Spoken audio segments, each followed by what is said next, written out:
So, no, we're not running for initiative. Roll for initiative. Oh, what's going on?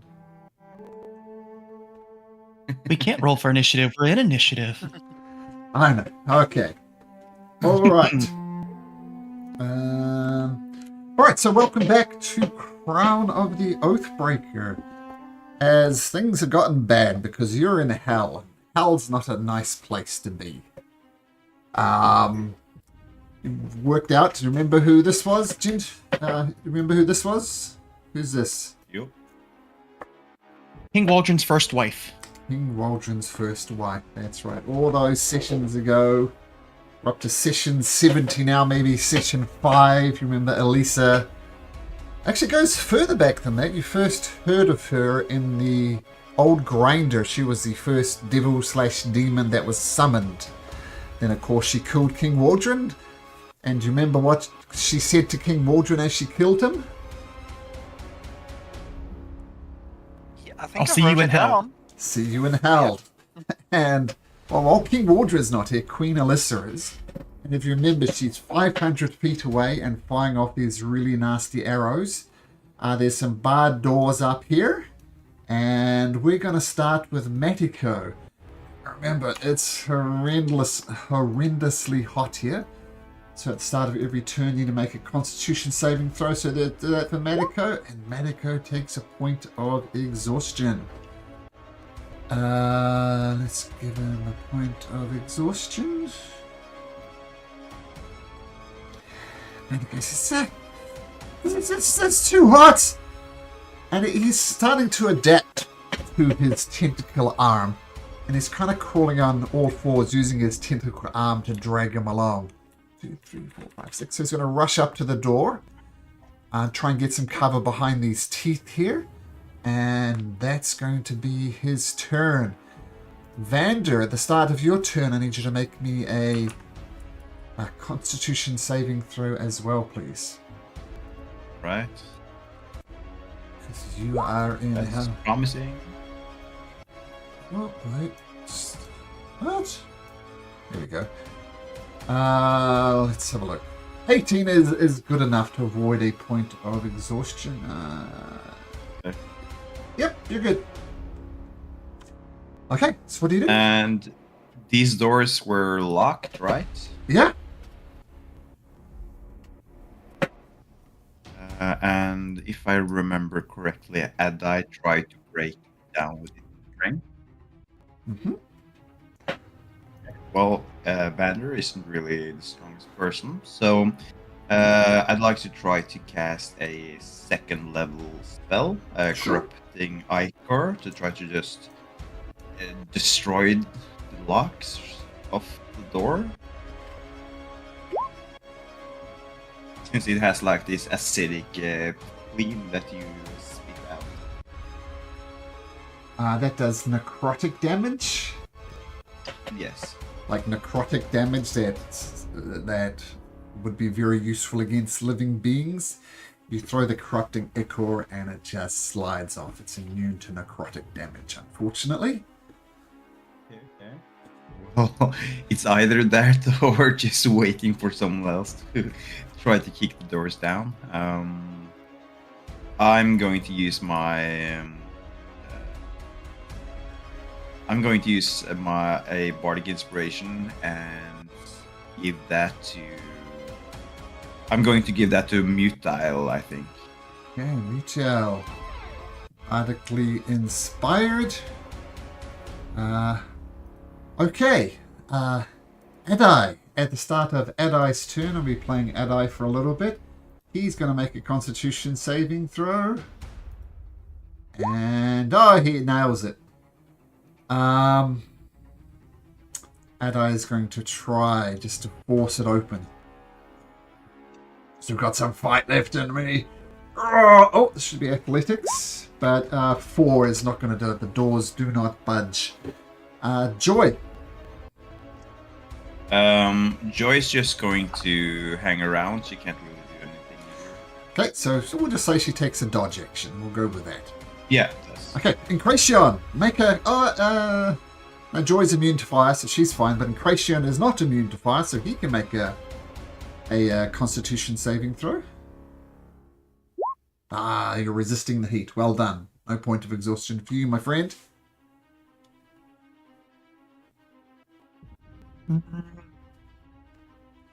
Well, I will just come up here and I'll try to pick open the lock. Okay, we can say you can duck underneath of Joy. That shouldn't be a problem because Joy's a tiny creature. Yep, perfect. Okay, let's see that thieves tool check. Okay. It is the same as my sleight of hand, so I'll just roll sleight of hand. So that's going to be a 26 because I have exhaustion level 1, so 26. Wow, does not open. Okay. Oh shit. Bonus Yeah. action, I'll just try to take some cover by this tooth from the arrows that are raining down. Tooth. Okay, fantastic. So, she's not mocking you, she's not saying anything, but the former queen, the current queen, I don't know, the royal lineage of the Azanaras is confusing.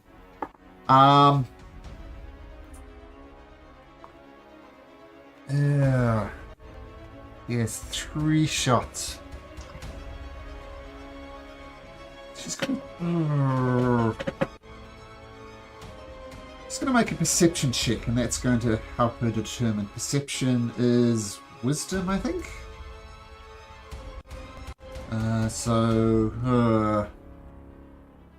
Okay. 3 onto Mutiel. So first one with an 18. Does an 18 hit Mutiel? No, it doesn't. You parry it away, no problem. Second one comes in. A 19. Does a 19 hit Mutiel? I'm going to use my reaction to use Sinister Aegis and get 21 AC, so no. Okay, 21. So the first one nicks, the second one is parried away, and the third one comes in. Oh, man, this is terrible. 14. What did I roll? A 1 and a 6. Yeah, no good. Okay, so the 3 arrows come and target Mutiel, but he parries them, they dodges, they crash against Demonbane Island and burn up in the lava. Mutiel, what do you do? I'm going to... First, I'm just going to take a look at this man. He's in a cage. Yeah. And as you approach him, his eyes flicker open and says, "Help me out of here, friend. They just want me to suffer. This thing drains the life out of you, but it does not kill you. I've been in this misery for longer than I can remember. Please release me from this torment. Either kill me or get me out of here. I don't care which." She's going to point to the big doors and say, "You know how to get past these?"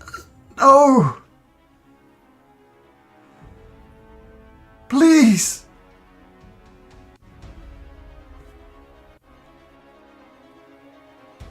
Oh, Mutiel, did you make your con save? You didn't. Make me a con save before. I did not. Yes. Okay, you're fine. Fine. Please let me out of here. I can offer you nothing. But kill me or release me. I do not care which. Please.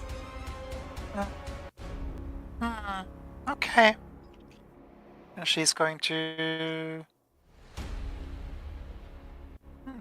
try to unlock the cage. Is there a key, sort of a padlock to the cage, or? Yeah, very simple padlock.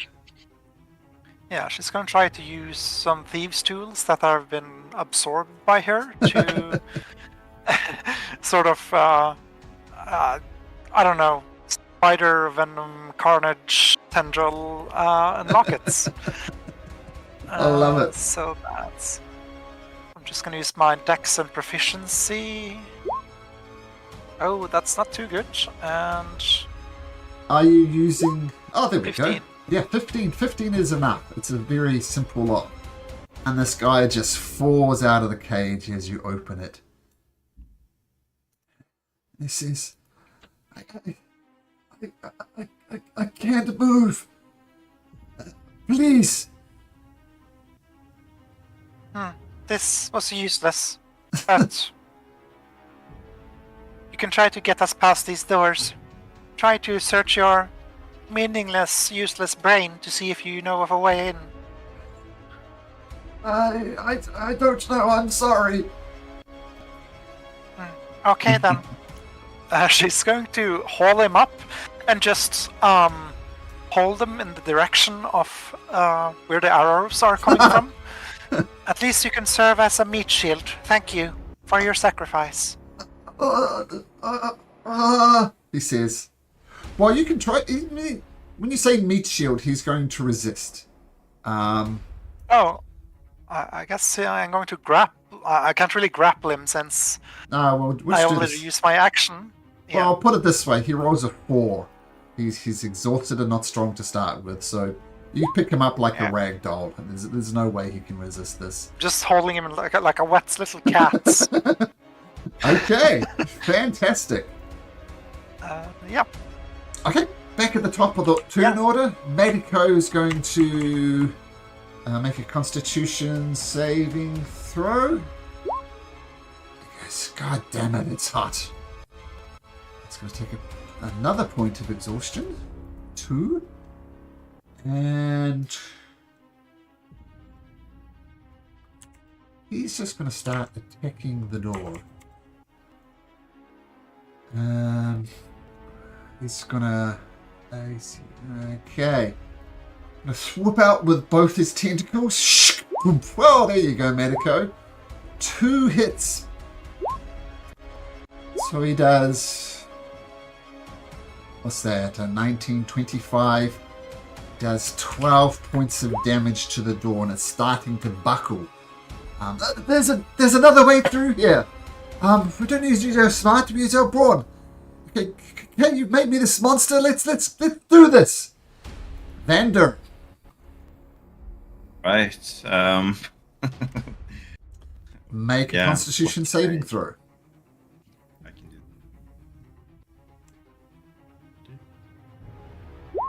do. Ooh, Too bad. 16 is good enough. You're fine, as you were. Okay. If brute force isn't really working, are there any clues somewhere around here? So there was this lever that I pulled that made the bell toll or something. Are there something else that seems to be any clues, any mechanisms? Nothing. Nope. It seems as if the doorbell was some type of elaborate prank. Like you'd think it would maybe open the doors, but nope. Medico is the only thing you notice is Medico is making some progress with he slams it with his tentacle, but you notice you're corrupting Ikari just a puddle on the ground now. Yeah. So if I had so, I have a feeling that fire isn't going to be well either.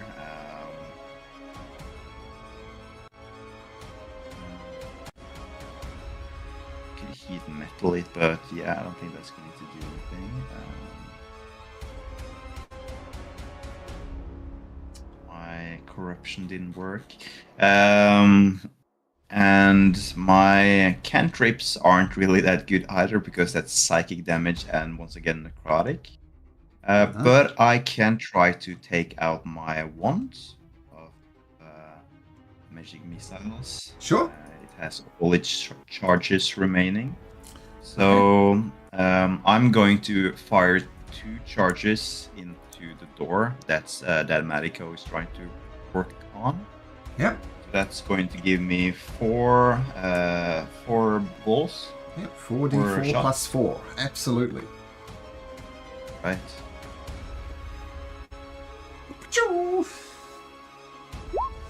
Oh, that's pretty good. So that there's no resistance against force. So just keeping a running track of it, that's 12 plus 19 points of damage to the door. It is still standing firm though. Starting to buckle, but still there. Right. And yeah, I'm going to squeeze myself as tightly up against the wall that I can. Okay. Yeah. Okay, Adai, first of all, is going to make a Constitution saving throw, which he passes and says, "Ah, God damn it! I've had enough of this subtlety," and gets his great axe of lightning and cracks it across it. That does hit. Do no lightning damage, and we'll do in fact 4 points of damage. So the door's resistant to slashing. So up to 35. Joy, no Constitution saving throw for Joy, who's kind of come home. What would Joy like to do? Yeah, I think. I guess I would probably just have used, since I didn't use Vander's bonus action, I will probably just have her try to attack with her tail. It does piercing damage, so Sure. too much, but we'll try.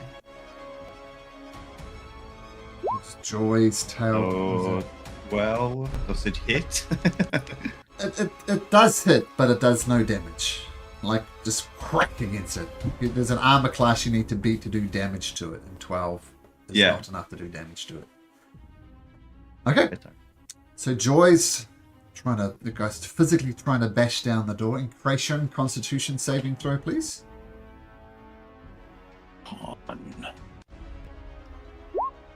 17? Yeah, you guys are doing well, except Medico. He's starting to get a little hot under the collar. Incration. Disadvantage, I can't go. Probably need a 30. And you haven't failed your con save, right? You're not exhausted at all? It's 1 level Yeah, I just marked that on from last week. on your token. 1 level. There we go.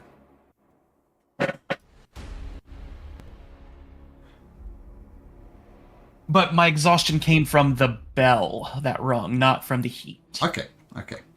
If that matters. Nope. Mechanically, no. Okay. Let's see. So far, I mean, I guess I just have to keep trying to pick the door. So yeah. Okay, once again, you can slide underneath the Joy. 24. 24. Oh, buddy, if only you weren't exhausted. Yeah. I won't tell you the DC, but 31 would have succeeded. 24 does not, though. Just, again, bonus action, hide by the tooth. Okay. Queen Alyssa, frustrated that she couldn't get to mutate. She's going to take 1 shot against Dennis. This poor gentleman here. Look at him. He's just a bard trying to live his best life. But she's going to shoot him because she's like that.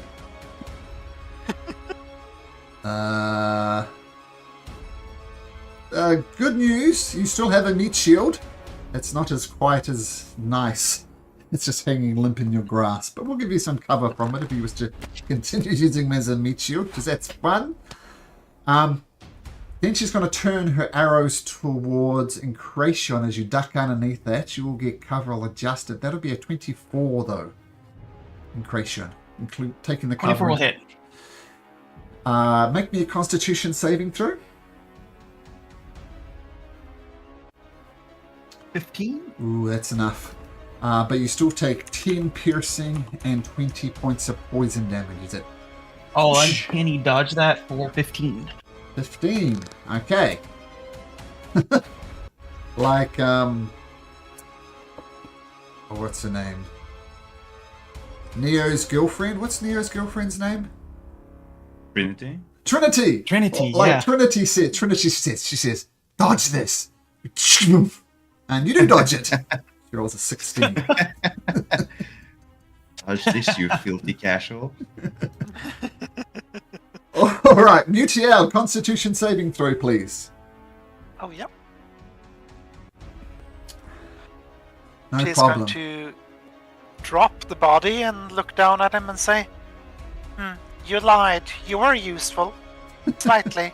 And then she's going to go over here, bonus action, mutate her arm and attack it twice. Sure. The hammer arm. Nice.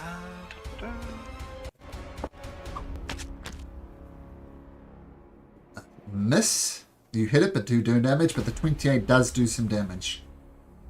So 13, that's bludgeoning damage, I assume? Yep. So 13, half of that is 6. And we're at 35. We got that one more attack. There we go. So it's 41 at the moment. And then another half of that will make it 48. 48 points of damage. But the door still does not buckle. I'll action surge Sure. and attack it 3 more times. Okay. Get it down. That hits. Just roll all the hits. That's a miss. That's a miss. 2 hits. There we go. Hits. So another 8, another 11. Should make it 59. Door does not buckle. It's hanging on by the barest of margins. Mandiko says you should have knocked that down. And I think you what is he at 2 levels? So he's not at disadvantage. He's at 3 levels now. God damn, it's hot! Mandiko is going to attack with disadvantage with his tentacle arms. Miss. Hit. That last little burst of energy. You got it down with a 1, Chris. He knocks down the door. He uses a free action to open the door and just stumbles through.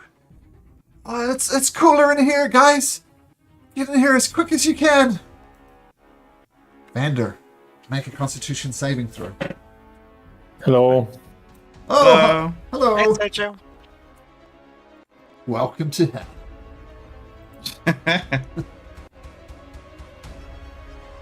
16. 16 is fine, Vander. Yep.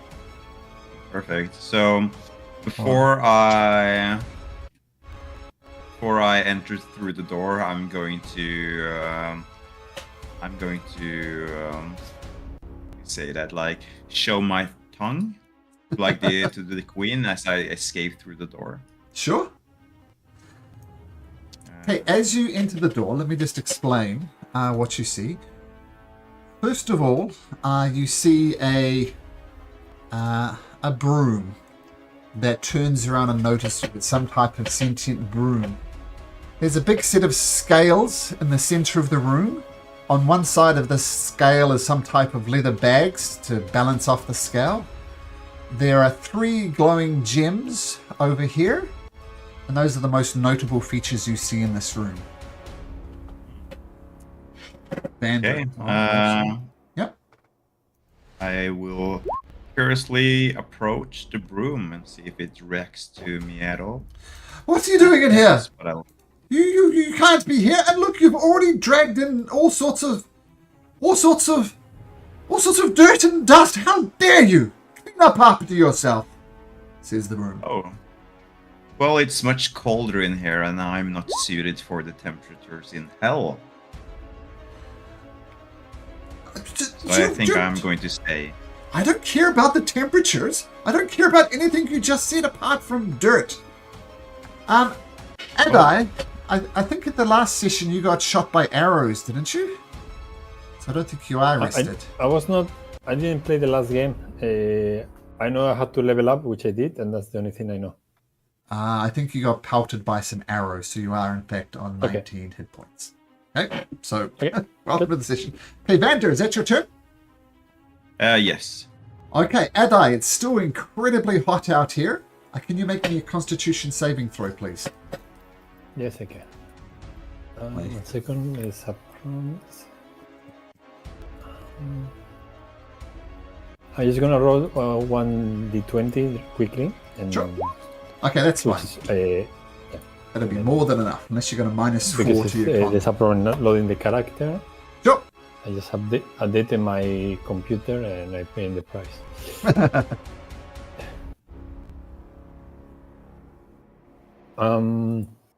So I'm not up to date exactly where we are. So I guess we're moving up forward. Yeah, you're on Demonbane Island, which is where you can find the phylactery of the hags. And there was some doors here that took some while to get through. but you've just managed to bust through them. You removed yourself from the heat. And over 500 feet away, Queen Alyssa, the first queen of King Waldron Azanar, who slayed the king, she's from 500 feet away pelting you with arrows, which is what happened last week to you, Adai. Okay, So- this is why I look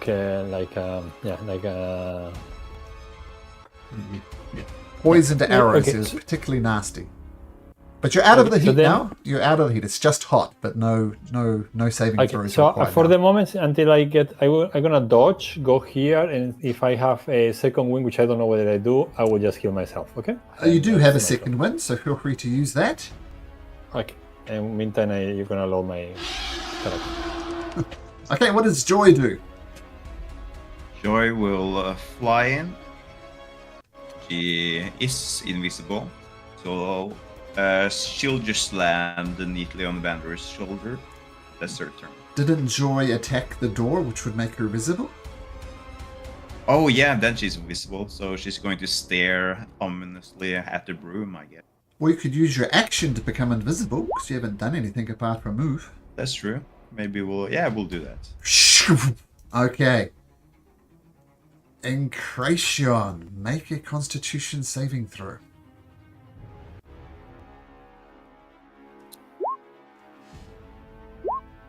Okay, you guys are resisting the heat well.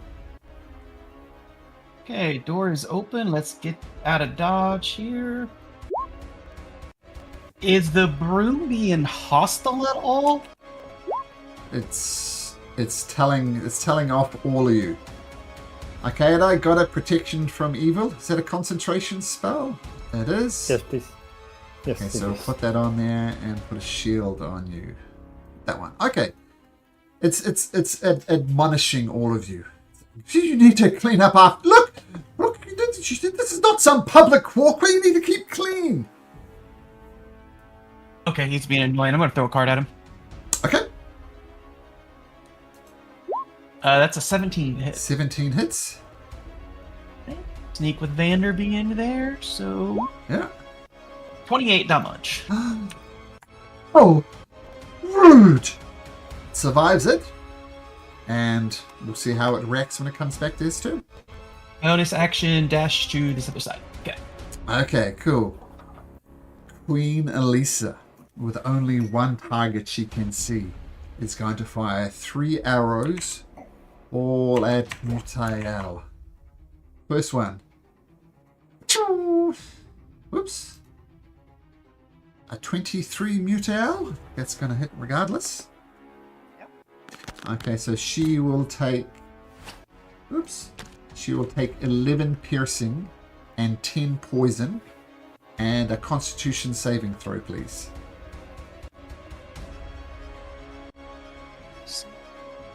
Constitution for the hits or for the fire from the lava?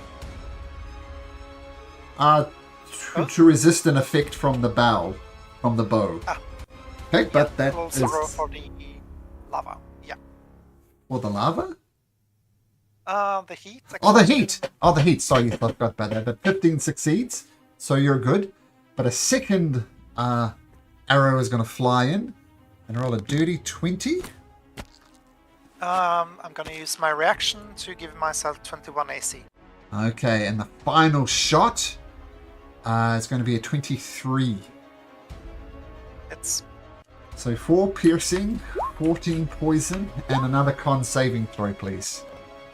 For an effect from the bow. Okay. Easy peasy. Easy peasy.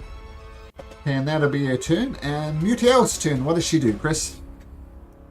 She goes in, and I guess we should probably close these. Free object interaction on that.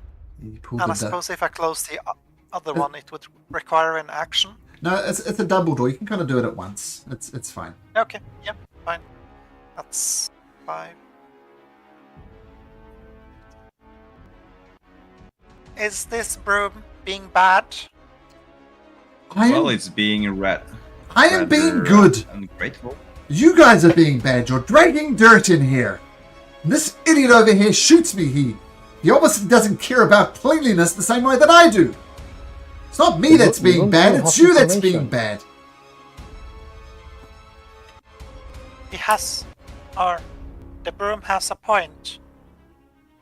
We are being quite rude, I think. I do not know.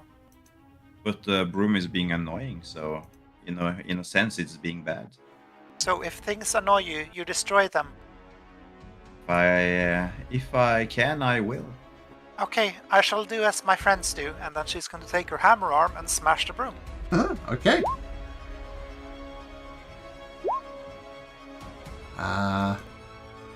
You smash the broom. Well, roll damage. There's a chance you might not kill it. 21 to hit and 10 damage. And the creature, the broom, dies. And as it dies, its form changes and it becomes some type of commoner. Just a simple human dressed in simple clothes. And he says, sweet release at last. Collapses. And with that, there are no active bad things happening. So we can drop out of initiative order.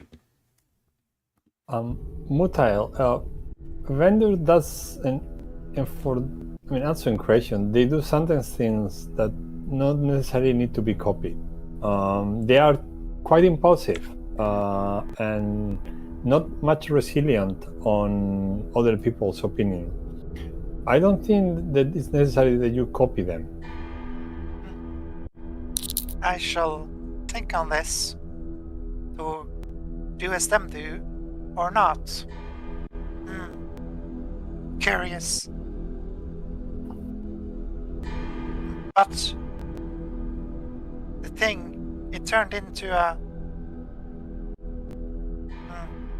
humanoid, a person. It said thanks, so it was a good thing. Possibly it was, indeed. but we could have talked with him maybe before. To me, it That seemed is like true. you made a good decision, Mutel, because if you didn't strike down that broom, we wouldn't have known that it was human. So it seems like there's secrets abound. Maybe we should try to. Banner's going to check on the human to see if it's still alive. Nope. Very much dead. Dead? Dead. Yeah, Mutel crushed its skull.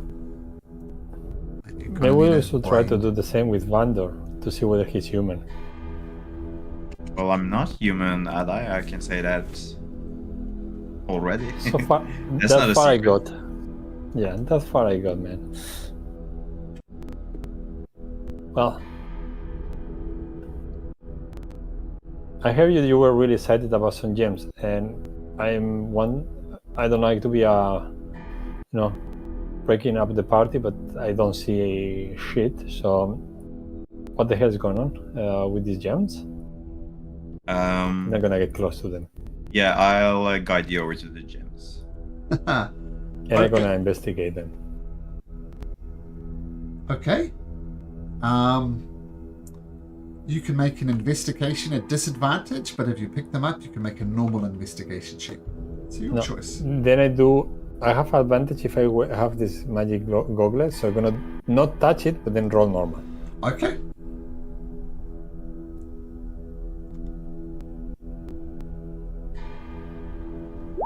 That's a 13. 13.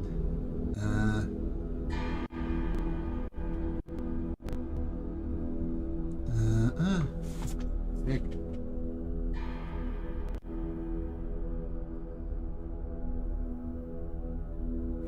Okay. They are glowing.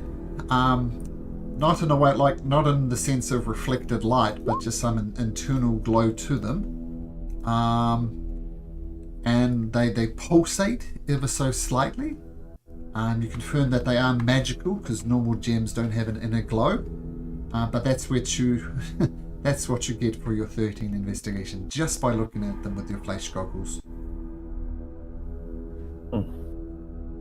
Yeah, I cannot get much from it. I think it requires some study in detail, maybe with detect magic or something like that. So we first check around whether we find something of interest. How about you guys? Yeah, you have detect magic as well, don't you? And I Yes, maybe, so I will need a few minutes. If you give me a Yeah. few minutes, I can do that. Yeah. So would I'm you gonna- like to cast that spell, and the rest of us can try to search around the room for clues? Yeah, I'm gonna ritually cast detect magic. Detect magic. Yes. Okay. The gems are indeed magical, and they give an aura of transmutation. And the bags, these leather bags, also give off an aura of a necrotic energy. Which bags? These bags on the scale, there's a bunch of leather-looking bags, and they're on one side of the scale. So this side of the scale is down, the other one is up. Yeah, so the side with this with the bags is currently the heaviest. Yes. And they have also all of them. They have this necrotic magic. They do. Every single one of them. I checked the scale. Does it have any magic? Is a magical scale? No, the scale is just a scale. Well, when I see a scale, the first thing I think about is that it needs to be equal, right? So maybe Sorry. We try to. I apologize. The scales do give off a faint aura of transmutation and necrotic energy. The scales are magical as well. My apologies. Do you have Maybe any we need idea to. what could be the scale? No. So at the moment, I have this theory that this is kind of a two-way souls or something like that. But would I know whether any of these gems could have souls or something like that? And being the place we are and being necrotic magic is. Would there be any way to test that?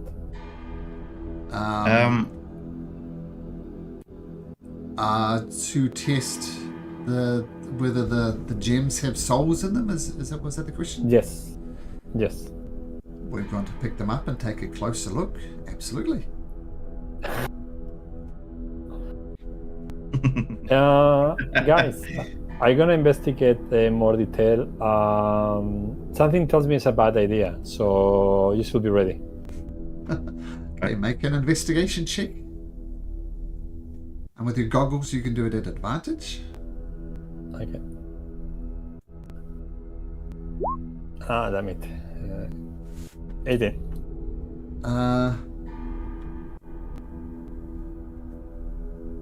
Roll me an oddly shaped D3 dice, please. Three-sided dice. D3. D3. So that's a 2. That's a 2. Okay.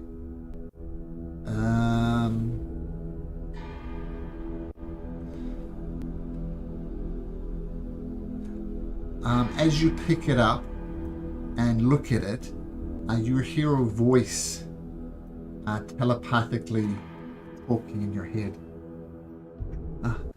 Hello, what advice would you have? Oh, great. Wait a minute. You're not one of the hags. Who are you? I ask the questions. What is your job normally? My job is to give advice. I'm a great merchant king, and I give advice.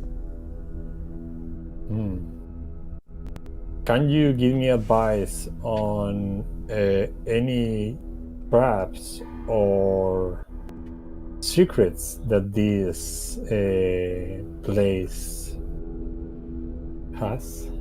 I'm afraid not. I mean, the matrons don't tell me much, and even if they did tell me something, I'm not revealing secrets to who? Who the hell are you? Someone who has you on my hands.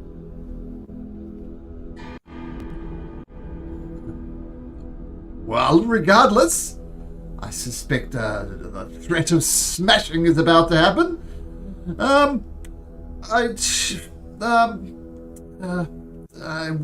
I do not know. I'm an advice giver. Are you normally going into the scale? Why, I do know nothing of scales, I'm afraid. I see only my prison, which is we'll say you pick up the green gem. I just see green. Yeah. I mean, I had my soul trapped in here, and to avoid obliteration of my soul, I give advice to the hags. That sounds wise. What can I find in the other 2 gems? Well, we are the merchant kings.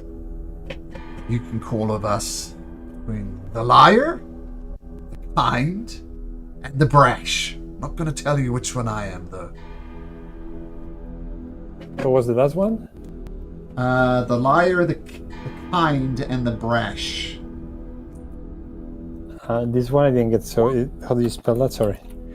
Brash, it kind of means like not nice, not kind, just kind of in the middle somewhere. Impulsive, maybe. Impulsive. Okay. Impulsive is probably a better word for it.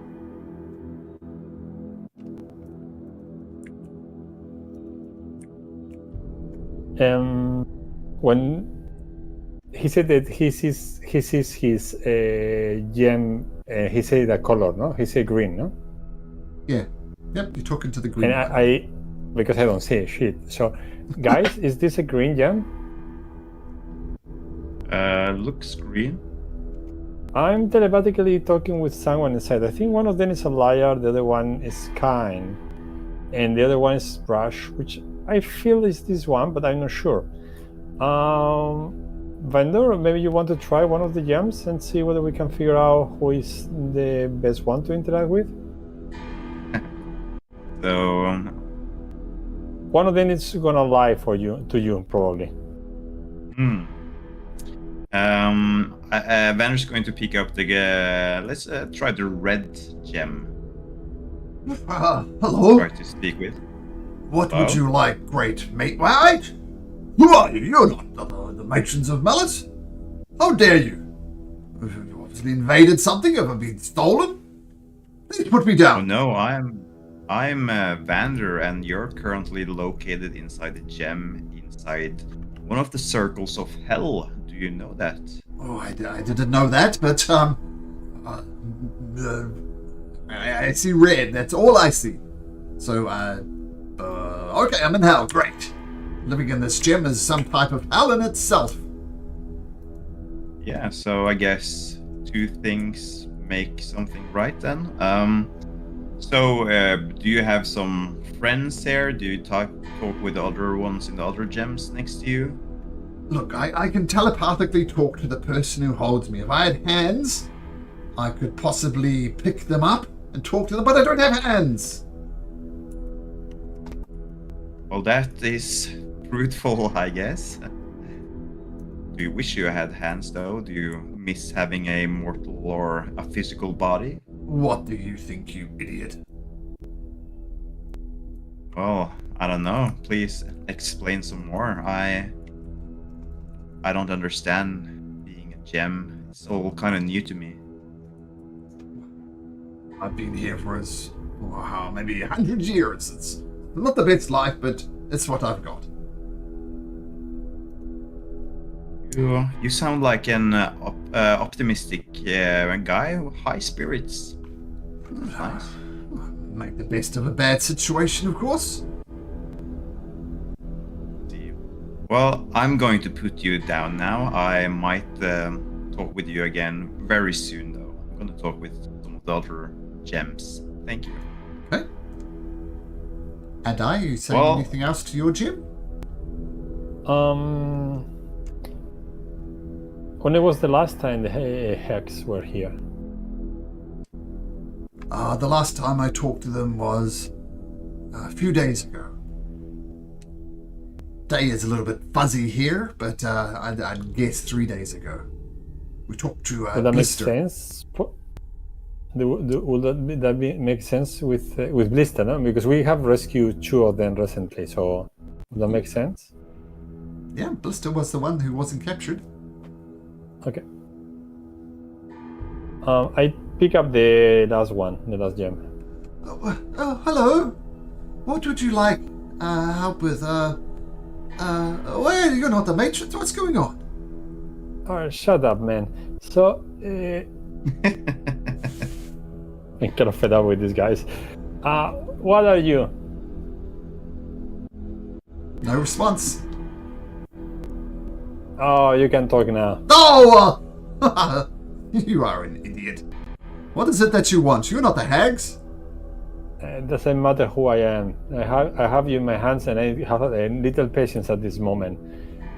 What are you and the other people in these gems? Oh, we're all merchant kings. One of us is the liar, one of us is the brash one, and one of us is the kind one.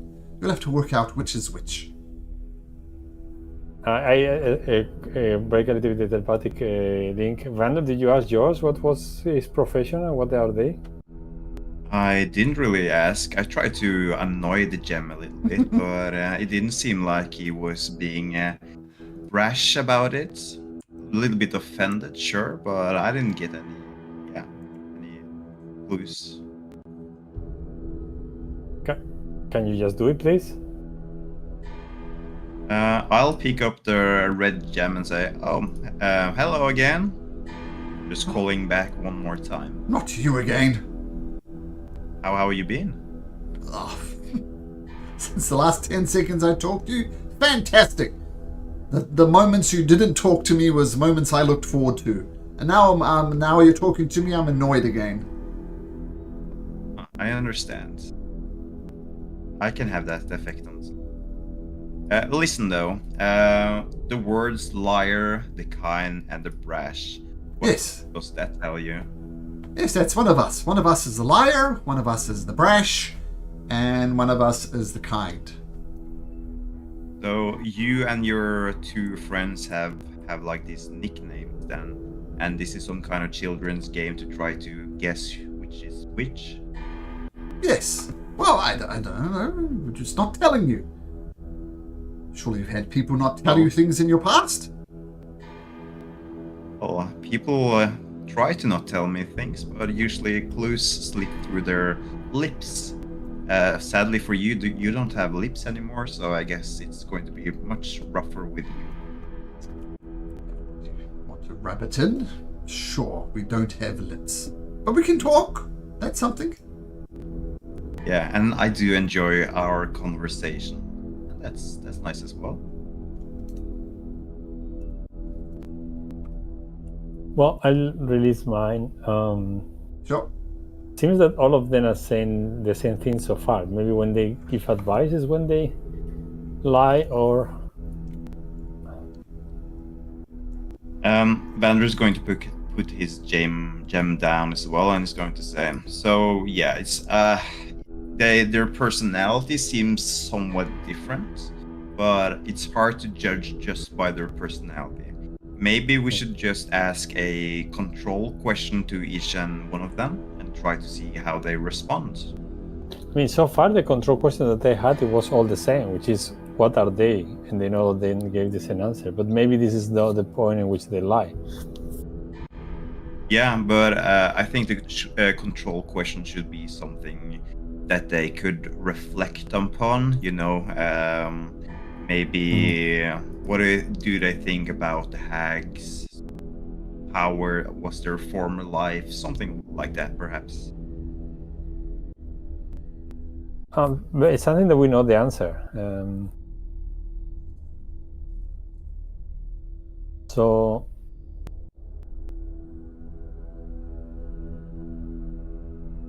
we could ask them about if they probably know the names of the hags. they already were talking about that. Yes. I pick up again the green one and I say, you say the one of you is the liar, then the one is the kind, and the one is the brash. That's correct. Yes, but how do you know that? Well, we know one thing. We do know, let me put it this way. And he says what I just put inside of Discord. In Discord, okay.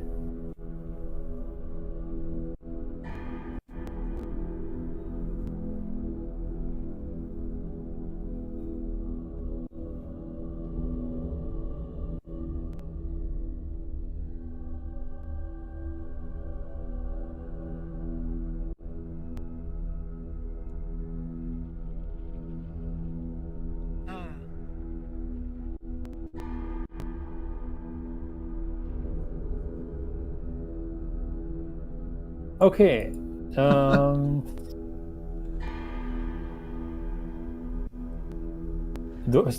Okay, these are the rules. It has to be. Do they have to be different questions 3 questions. to each of them? This is based on something that's called the world's hardest riddle.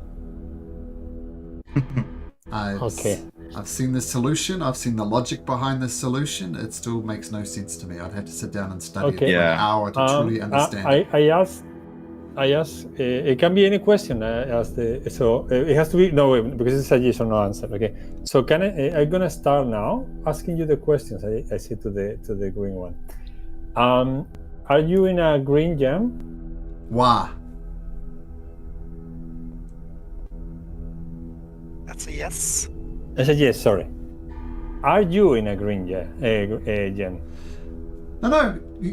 Yes and no are wah or rah, but you don't know which one. Wah could be yes, wah could be no. Okay. Doesn't matter. God. Okay, it's okay. And then he say why again? You're gonna say what? Yes. So you ask, I ask are you you the in same the green question gem? again. Why? Yes, I ask you the question. I ask then the third time I ask the same question. Are you in a green gem? Why? And that's your 3 questions. Yes. So either wah is this one, it has to be the one who says the truth. Well, I mean, statistically, is the one that says the truth, or the one that says that lies all the time. Yeah, but I'm kind of, maybe I'm overthinking it a little bit, Adai. But if there are, is it the point that it's supposed to be 3 different questions that they have to sound different? You know. So it's going to answer the same question if you ask the same question, regardless. The same might not be the logic behind it, though.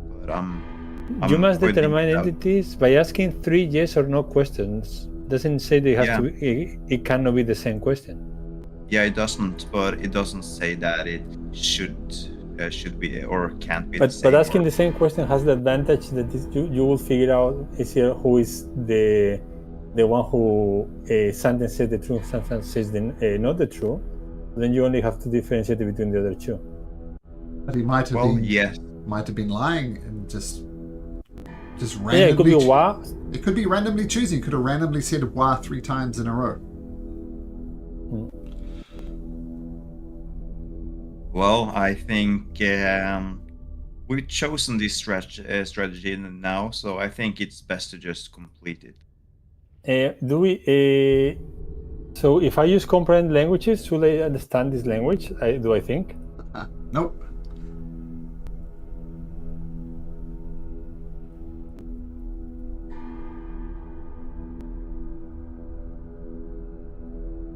Okay, so I guess the way to solve is probably asking at some point whether wah is yes or no. So that's probably one of the tricks. But okay, I'm gonna continue the strategy and see how it goes. I'm gonna just ask the red one. Are you in a red gem? Ra. Are you in a red gem?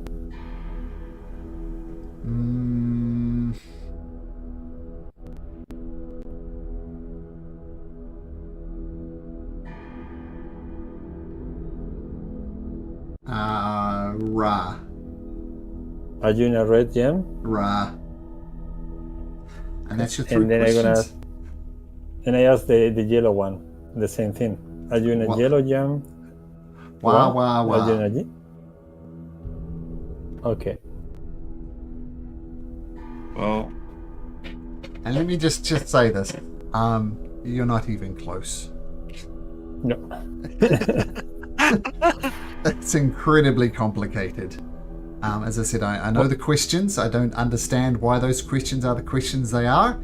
And I put it into ChatGPT and explained it. But as I said, I'd have to sit down to fully understand it. It is diabolically hard. So I'd suggest you just leave it for now.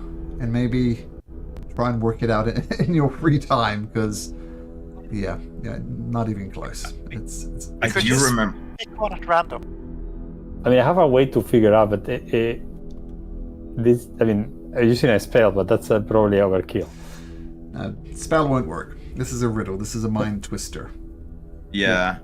I do remember I saw like the answer for the two guards. One speaks truthful and one that speaks falsely. But I can't remember what it was exactly though. But I think it was somewhere along the lines that you had to ask the other one if it spoke truthful or falsely or something along the lines. But you had to like twist it in some way. I can't remember. You had to use like a false negative in order to make it apparent. Something like that, I think. But with 3 entities, that's a little bit more complicated. And random it's answers. That's gonna make it even more complicated. Why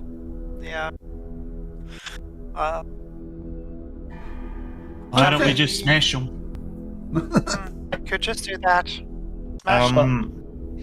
Could we look on these necrotic bags though? Do they have any content? Maybe I could try to make an investigation looks... check on them. Investigation check. I don't want to touch them though. Sure. So if I find like some sticks or something, I want to like try to prod them and try to lift them up, open them up, whatever. Sure, but without actually touching them. Yep. Yeah. Oh, that's bad. Okay. They're bags. Well, you pick them up with a stick and kind of there's something inside it, and you try and open it with a stick, but you can't. So you're just prodding around the bags without discovering much at all, really. But there's something in the bags. That's what you get for a 6. You know what? I'm going to have Joy fly over, and I will use her hands to try to open one of the bags. See if they have something. Okay, let's have Joy make an investigation check.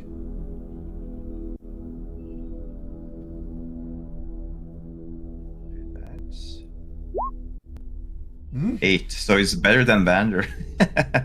Okay, it's much easier to answer with a claw than with a stick. So Joy does open it, and a little blue spirit things emerges from it, looking very much like when Incration kills someone with a sacrificial dagger.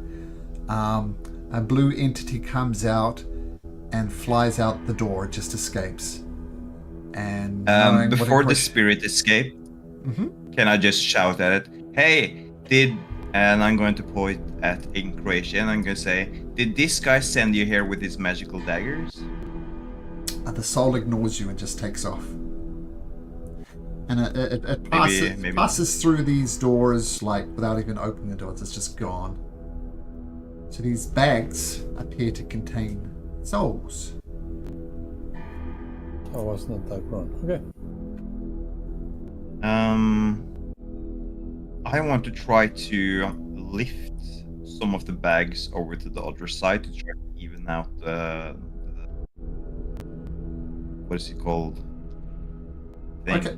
I can't remember the word. The scale. So you're going to try and balance the scale. Yeah. Sure, you move some of these soul bags from one scale to the other, and it balances nicely once you have an even number on each side. Nice. Well, that looks cool. I don't know if it's useful or anything, but yeah, that's cool.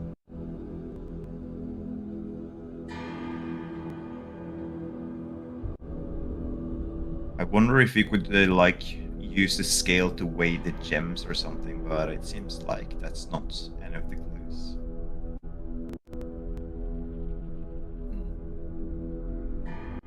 If you're done with the gems, which of these doors shall we? I just had a sudden realization that maybe we could have used the scale to ask the questions to the gems. Maybe not though, but I feel like it's not just placed here randomly.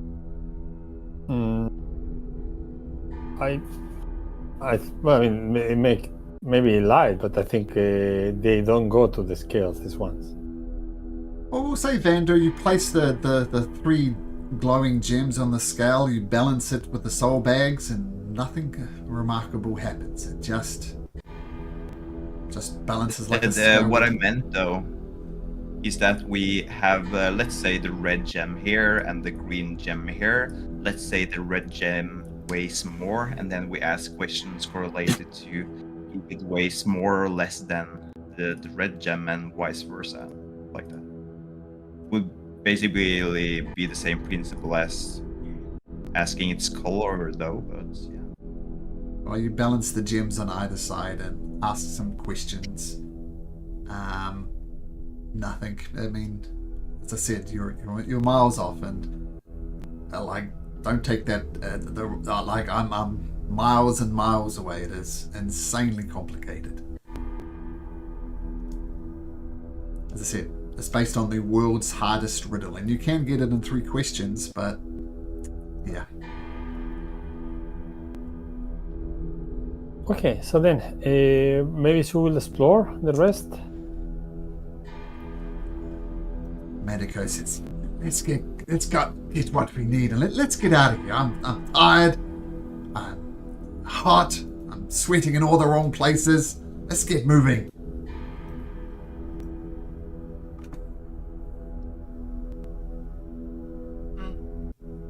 Okay. Which door should we open?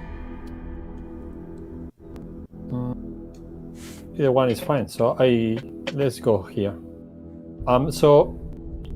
Mutare, 1 second. Let's learn from the previous lessons. Be prepared for combat. Last time we were opening doors, we ran into a major issue. So get ready. Yeah, she's going to listen at the door to listen if someone behind there is getting prepared to Sure. attack once the door's open. Sure, make a perception check. Oh, In your opinion, there's nothing living or moving on the other side of the door. open it, but it seems locked. It does seem locked. It is as hard as the front doors, but I'll say, given enough time, give enough effort, given enough force, you can open it. You're not under a time constraint, but it does take a while to get the door opened. Well, let's get to exploring. And she'll do the same here. Listen Perception? at the door. Okay. Not as much, but she's going to trust that and open the door. Okay, just to make sure, are you following up behind him, Adai, Vander, and Kracian? Yes, but I will say, in case maybe we want to check there are no traps. Sure. Incursion? Probably Oh, didn't it email. seems. Oh, there it is. He was okay. Hey, Incursion. We are exploring the temple, or the house. Do you mind going with Mutael ahead and checking for traps, just in case? Sure, I still think we should smash them there gems on our way out, though. We may need them. Let's wait. Hey, Kracian, make a thieves' tool check as you slam the door on Adai. Pick that, Adai. Ouchie! And you can make it a disadvantage, though, because you're exhausted. 24. Not good enough. You try for a minute or so, and it's beyond your skills to open it. Shall we try the other door? Are we? Okay, yeah, let's go. Let's go around. Okay, Kracian, looks like you're going to check this one. 24. 24. Unable to lockpick it, this one. And let's try this one over here in Kracian. One more time. 24. You're just too tired, bud. Look at that, 3 24s. That's a sign. Ah, So you know you can open them, but Incration can't do it quietly. You can definitely bash them down like you did the front door, but any creature or anything is going to know you're coming. I don't see any other ways to get them down. that I can think of, at least. Unless we... Do we perhaps want a short rest before we commit to that? It seems fairly defensible, this location. Oh, but that's a really good idea. Yeah. You sit down, and they attempt a short rest. It's too damn hot. You're sitting there sweating. It's very uncomfortable. Short rests are not possible right here, right now. I mean, anyone it's has hell. a spell at least to There's heal? no rest in ourselves? hell. Yeah. Okay, sorry. Vander, do you have any way to heal us consistently, or only your healing spells?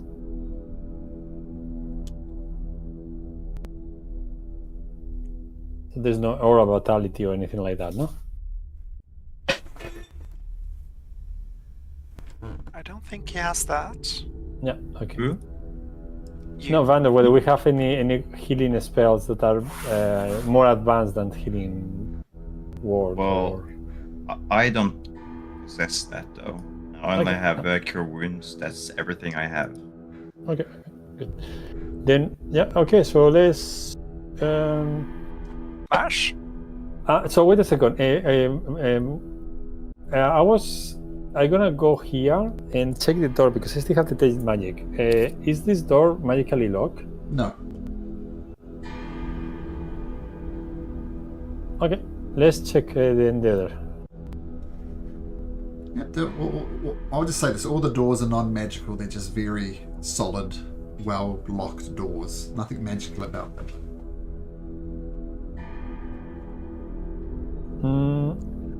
Before we go and trying to open doors, which might be they're really hard, we spend 5 minutes checking the room in case these are hacks and they have things to do in their life. Maybe they just hide a key somewhere,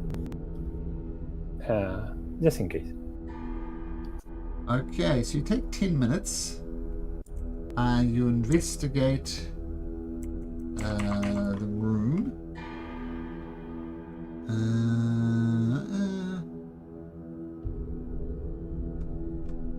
And I'll say this: there are no keys to find.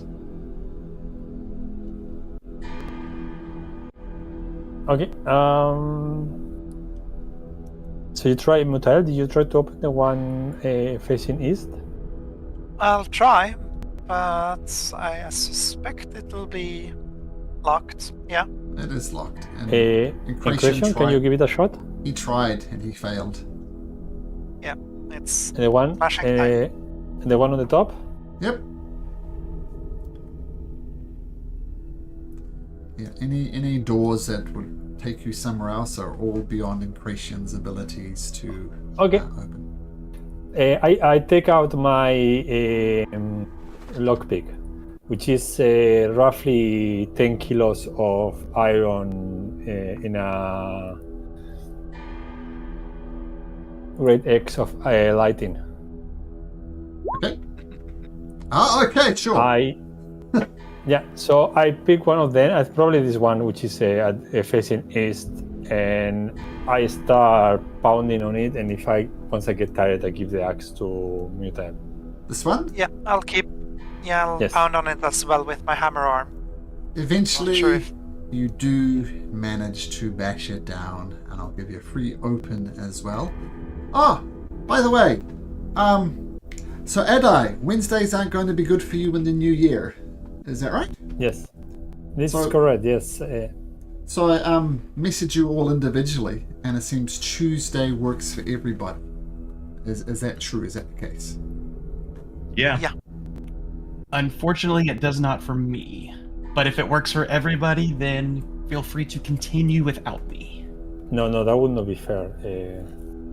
Doug. I talked with my wife. That's the one day off we have together, and since it's the middle afternoon for me. No, and that's no. It's the thing is that my wife would start basically doing sports that day, in January, somewhere in January. So, and if we didn't finish the campaign, I will either need to find with Malcolm another day I can play. It can be another game. But if we cannot all change, I don't want to change the day because it's not fair. Okay, so we'll stick with Wednesday. Let's just make absolutely clear. Mondays, I think somebody was no good for Mondays. Oh, did the Mondays work? Mondays might be difficult for me because, like, it could work, but I'm usually late home from work, so it's usually a rough day. But if that's the only option, then sure, I can go for Mondays. Preferably not, though. Could we do Mondays, but make it a bit later, like start an hour after that? Would that work? That's going to be so late. Then we're going to end at like that would be really late for AM. me too. Yeah. Yeah. Okay. Yeah. I'm waking up at 6 the day after, so preferably not. Okay, so not Mondays, not Tuesdays, not Wednesdays, Thursdays. Just let's go through them. Every second Thursday, I DM a game until 21:30, so an hour and a half after we normally begin. So I can't on Thursdays. Let's try Friday. I work Fridays, unfortunately, so that's an absolute no-go for me. We can do Mondays though. If we start at the same time, it's going to be basically the same as today. Okay, well let's Like if that's our option, it's fine. Well, But let's Vander, just think about that. I don't want to push anyone. I mean, that was my really nice suggestion from Malcolm, but yeah. So I don't want to impose this situation on anyone. We could just complete the campaign really fast. And then go for the second part, right? Oh yeah. well, let's see. We have 10, 5, 9 more sessions before the end of the year. So all of November and all of December. Maybe. Be pushing it. Okay. Think Playing about a it. game and you're So- tired of doing the side quests and you just beeline for the Beeline for the ending. But I wouldn't be opposed to go for Mondays though. But it would be nice to maybe have it like let's say 2 weeks trial to just test it out. If that's fine with you guys. Sure. Well, let's stick to Wednesdays now because it works for everybody. Yeah. When do you have to change this in the new year, Ado? Yeah, somewhere in January. So we are moving to Spain actually in January, and then somewhere in January is when I cannot do Wednesdays anymore. I don't know exactly. So probably we can play even the whole or part of January, and then it will be Okay. All right. Maybe we'll get through it then. We'll see. Okay. Well, let's get through it. Mutiel, you bash down the door. Yeah. And I guess I'll move on to the next door. Yeah, same thing. Another locked door. Do you want to give it a crack, Incratio? Give it a crack. I'll try to assist in creation. I'm not sure if that's gonna matter due to Sure. the disadvantage. So but- straight roll. It'll be a straight roll. So let's I'll see. give you a bardic inspiration. Oh, here we go. Oh, 24 doesn't make it. 24, need the bardic. Ah, 28. 27. Nope.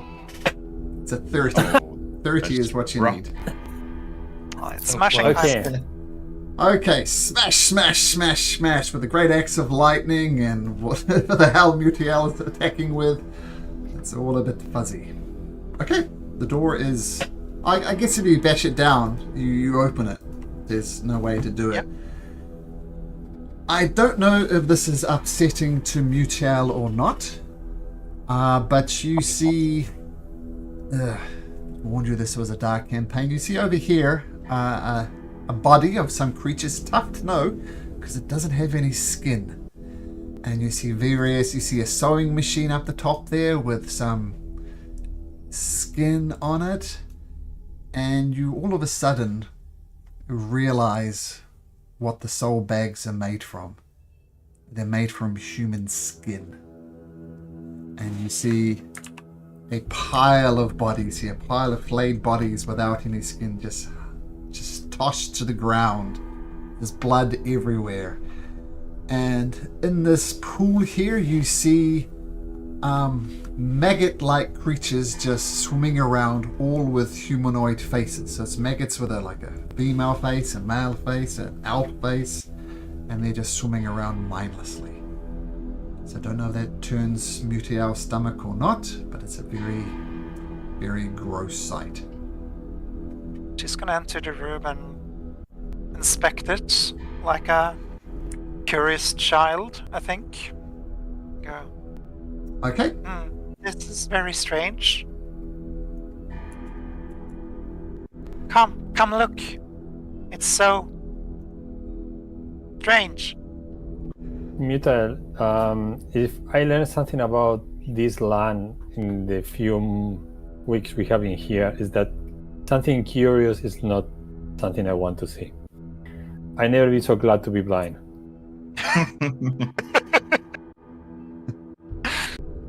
Are there any doors or anything that give us some Yeah, there's a clues way. where to go? There's another way out of there. Okay. So I walk in, trying not to step into any of these crazy things. The And blood I is... assist, Yeah, it's easy enough. The blood is... it's hard to avoid the blood on the floor, but you can definitely avoid standing on these flayed bodies. Once Vander gets into this room, at least on how the picture looks of the bodies in the pool, is going to remind him of worms, and he's going to realize that, oh, what about Brenda and William in my pocket? They look kind of similar, and if I remember correctly, they were soulless husks, and that makes Vander want to try to experiment. He's going to quickly rush back to these bags of souls, and he wants to put one worm into each of the bags to see if it does anything. Oh, these bags are full, but there are empty bags in the one where you came from. And absolutely, you can stuff them into a soul bag, no problem. I actually wanted to try to push them into one of the souls to see if they would emerge together, that Brenda or William would suddenly be inhabited by a soul of their own. Doesn't work, unfortunately. You're mucking around with souls. It's a complicated business. Oh well. With trying, they're only It's worth souls. a try. Not something valuable or anything. Christian, are you following them along the corridor into the room? Yes. There we go. Okay, another door stands before you, Mutiel, and Christian, if you want to do it with Mutiel's help, see if you can do it quietly. You can make a sleight of hand check. Maybe. Just straight. 32. Yes. It opens, it is unlocked silently.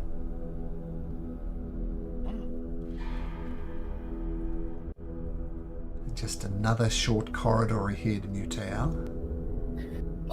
Malcolm, just remind you that I have the detect magic for the next 10 minutes.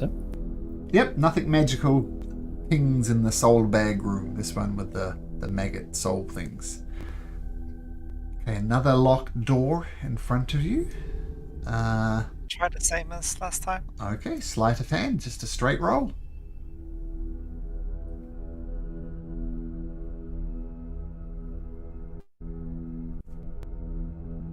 Oh, Doug's texting or something. Sorry. That's right. You said you were busy. That's fine. And you get distracted by your phone, like everybody does all the time, and you fail to unlock. Smashing time. But sometimes smashing the door open again.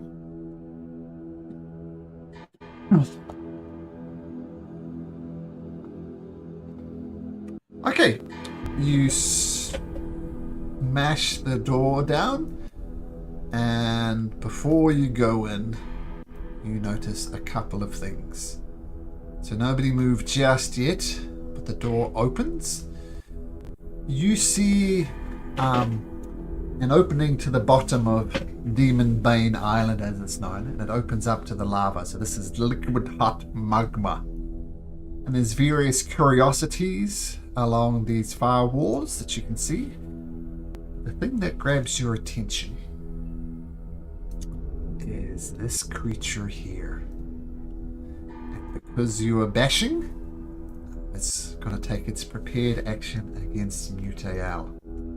This is a disadvantage in breaking down the doors, so please. Oh, that looks Roll like for one of the initiative. creatures we fought early in the campaign in the palace with all the chains. Yeah. Mm-hmm. -5 to this, Malcolm, or no? No, just straight is fine. Oh, no, you're not surprised. No, -5. It's going to get its free action, and then you're going to do it. So, yes, please, roll -5 on your initiative. I cannot be surprised, eh? In that case, don't subtract -5.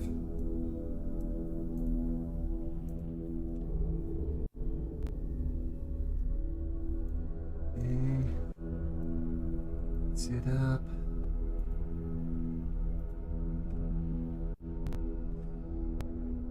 Okay. And there's also a pot in there. That one. And there's also a pot in here with some type of liquid inside it, which you can just see at the edge of your vision. Alright, did everybody subtract 5 from their initiative? Yep. Ah, what's it? Let's get Mathematico up here as well. He's going to be rolling at disadvantage. And -5. So, whoa, 16. Not bad, Medico.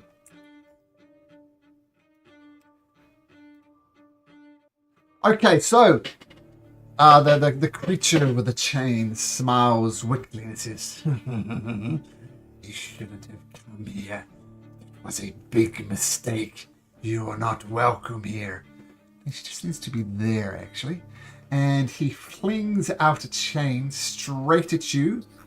And it's weird. No, still working. He rolls a 16. So you dodge out the way of this chain as it whips past you. And that's the end of his ready action. Look at that. He goes first as well. So Rui comes back with his chain. And actually, he's going to use a bonus action. Can you make me a wisdom saving throw, please, Mutael? Yeah.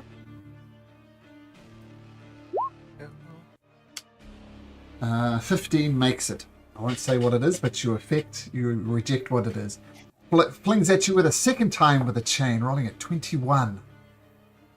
That's gonna hit anyways, yeah. Take 10 points of slashing damage.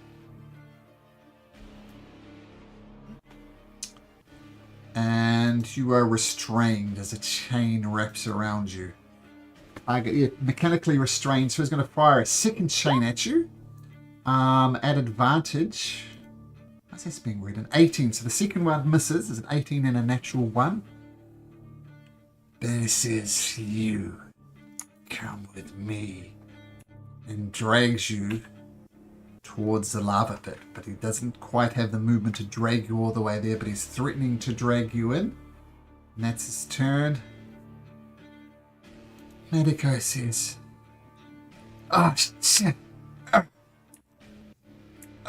He struggles. He's moving at half movement so he can get to there, and that'll be it. Joy. Still invisible. What does Joy do? Let's have Joy move ahead. I'm going to have her dash.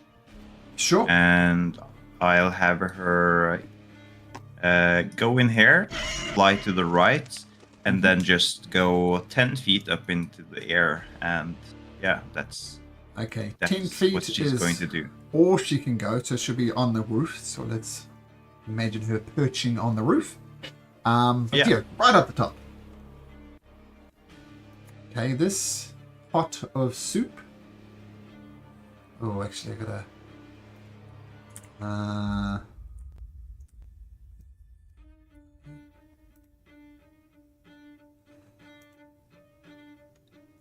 Okay.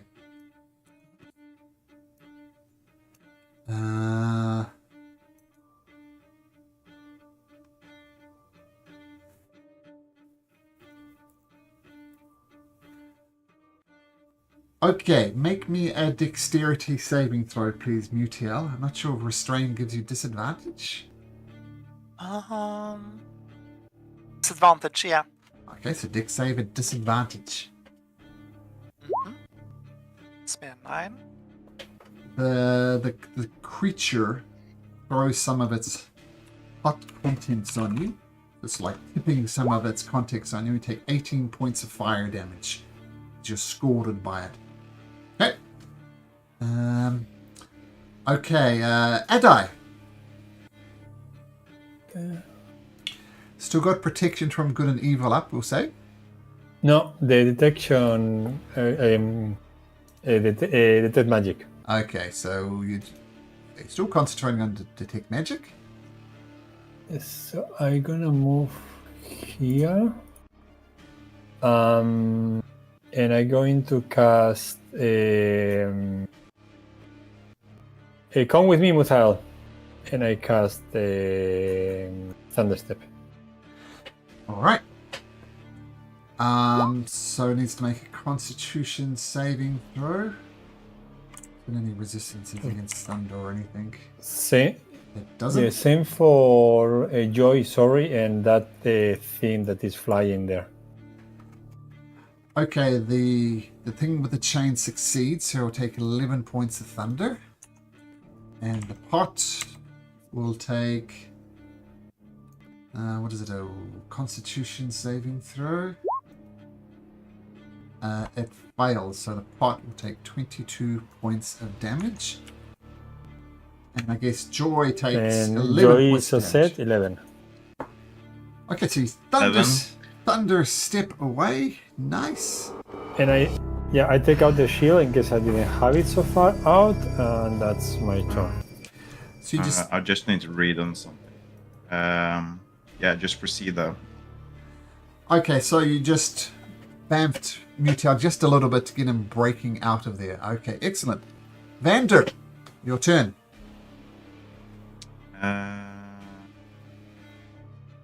Yes.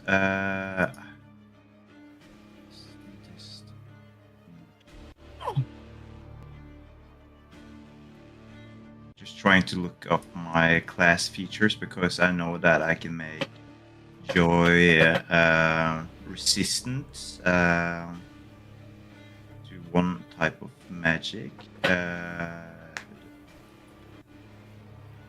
But I don't know if I need to see her for that to be applied. Can't really find it now.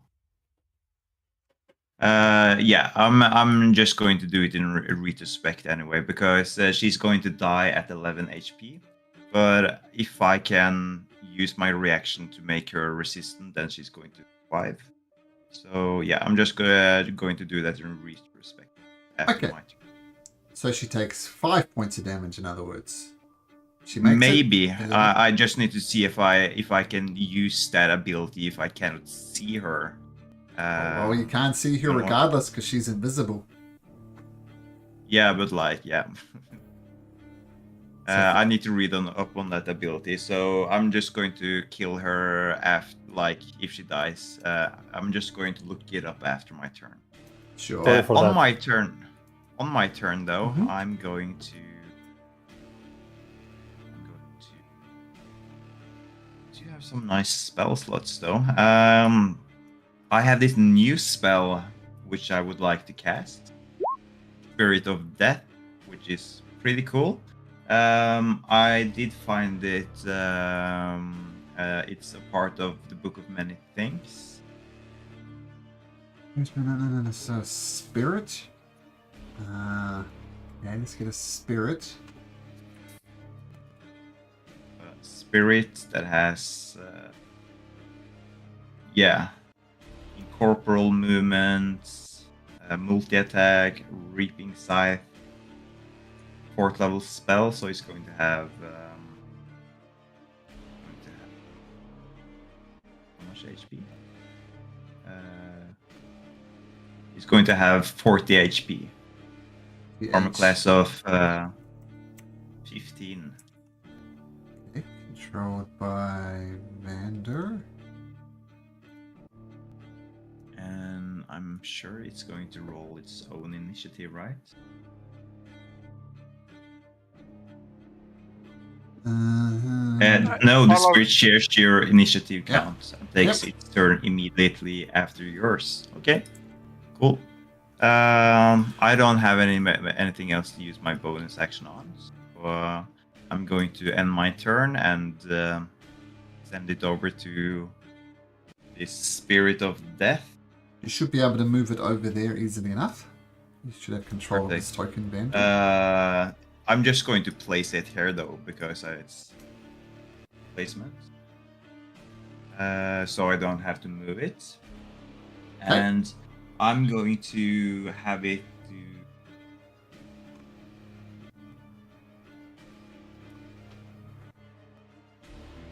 multi-attack. The spirit makes a number of reaping scythe attacks. Half level spells, basically. Okay. Okay.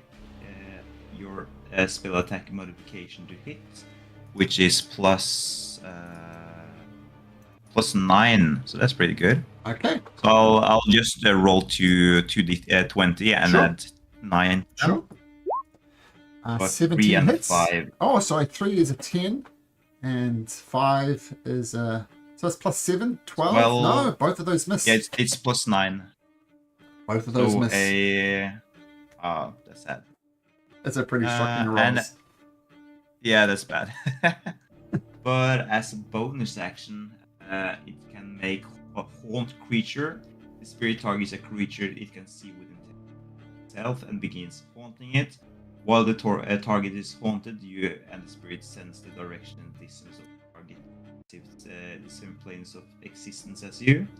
The target must succeed a wisdom saving throw against your spell save DC, or have the frightening condition until the start of the target's next turn.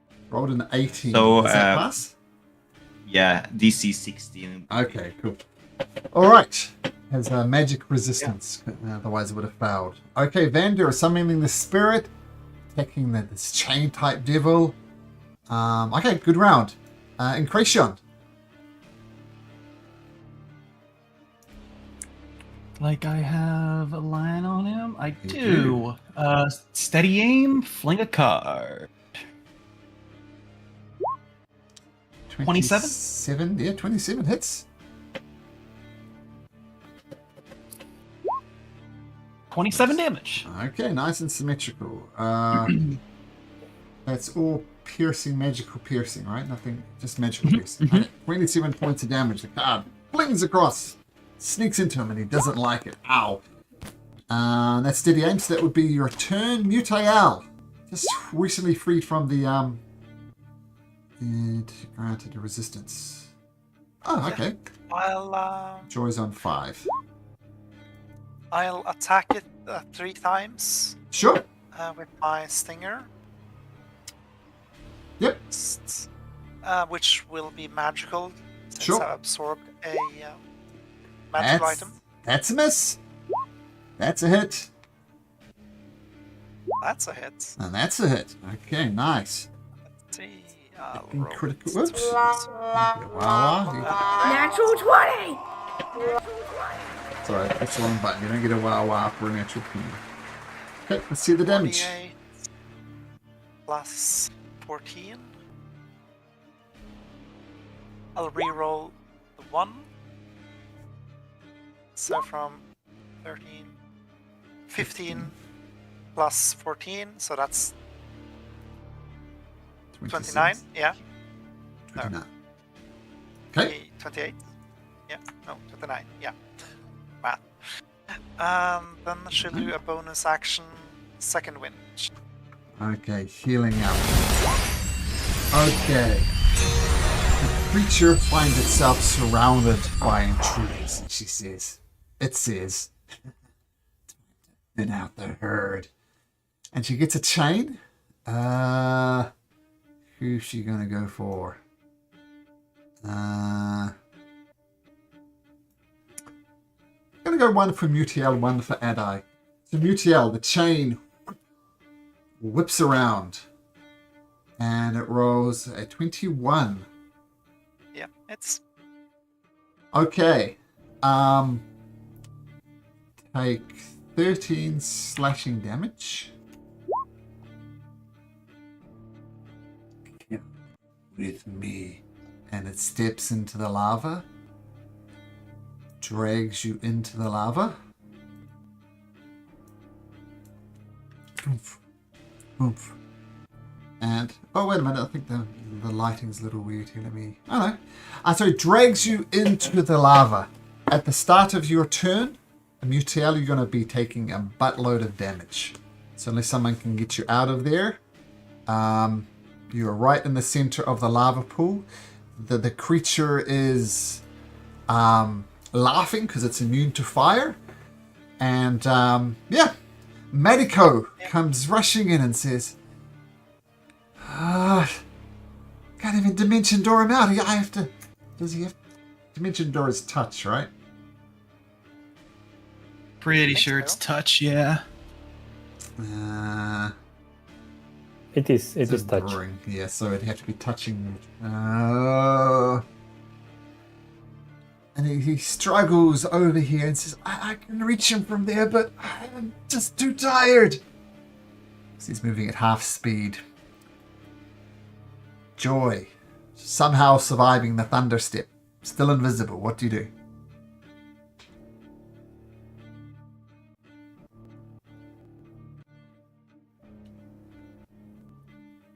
Yeah, muted Vander, if you're giving us the greatest monologue of all time.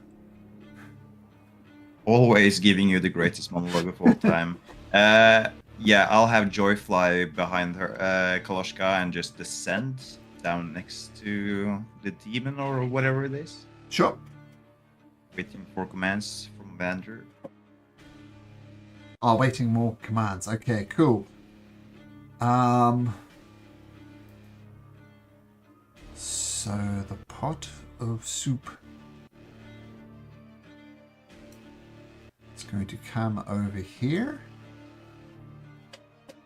Adai, make a athletics or acrobatics check. You're looking to beat 16. Athletics or acrobatics. So who is grabbing me? This The pot. fly? The pot. The pot, okay. Pot of soup, that's what it looks like. 17. Ooh, so it tries to grab onto, but at the last minute you throw it off and it fails to do it. Just. Okay, Adai, with this pot of soup in front of you, Mutiel looking like he's about to fry, what do you do? Yeah, so I move here and I jump into the lava to touch him and use again.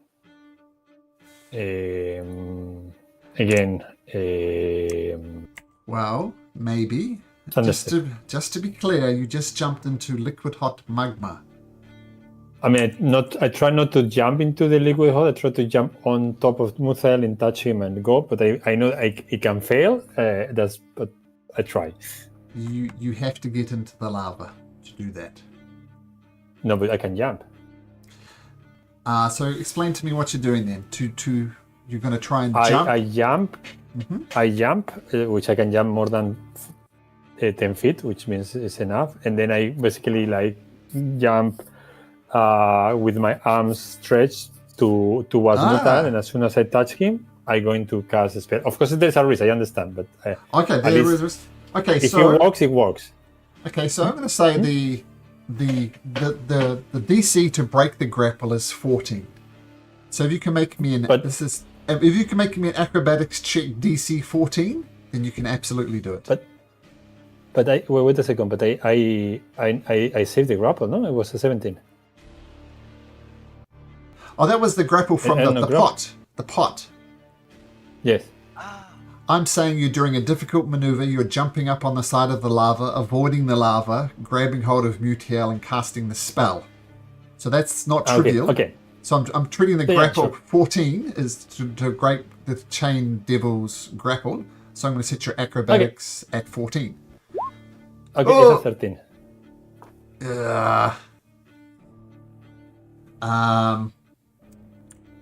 Okay. Let me get the number. It's a big number. Can you make me a Constitution saving throw? Yes. That's a natural 20.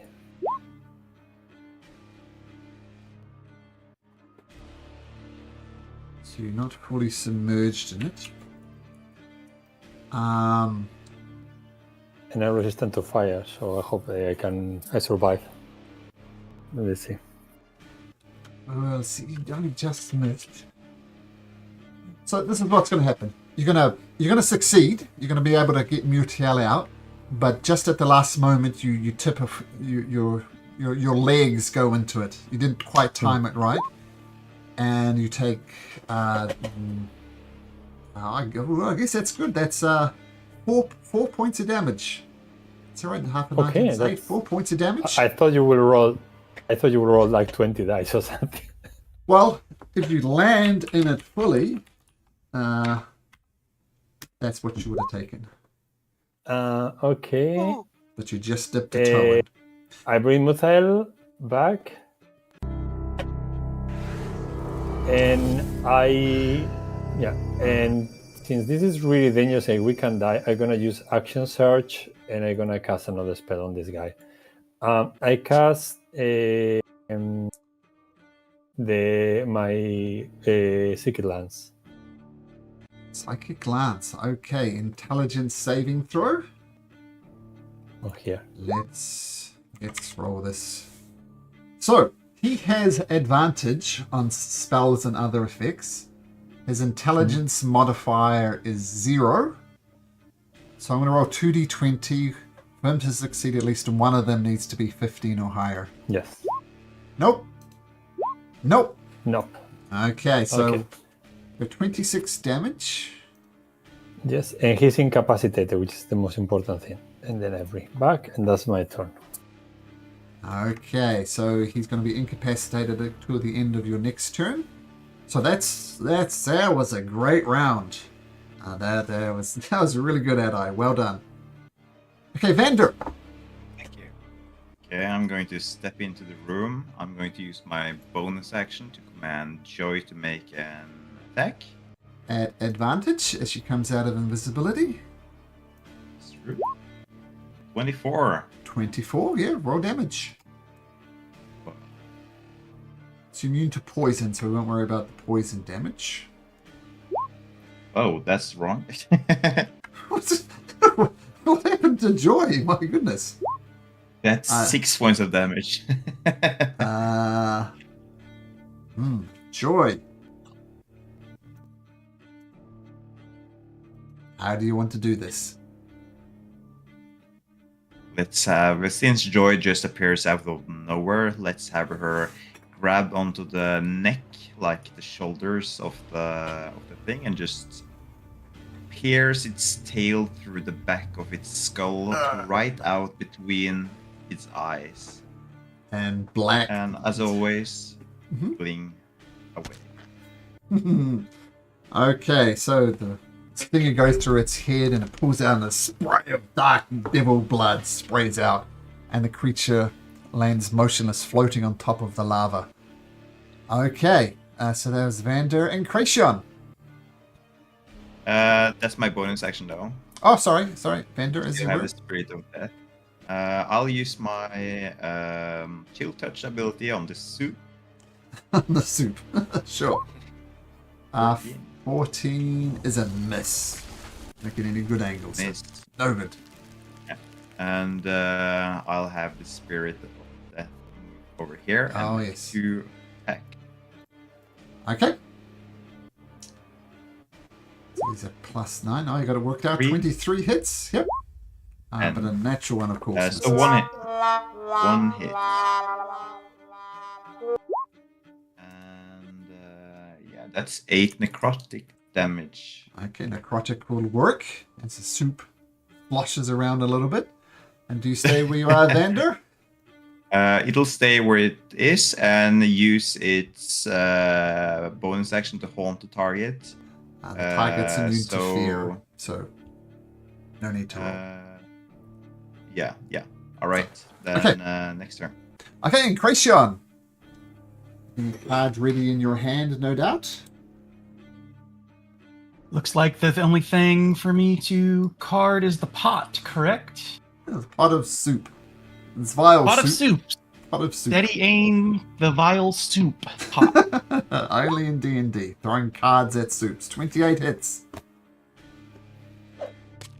6 is there. 30 damage. 30 damage. Okay, crack the soup. Some of the vile liquid. Whoops. Some of the vile liquid inside of it leaks out, but it is still there. Mutiel.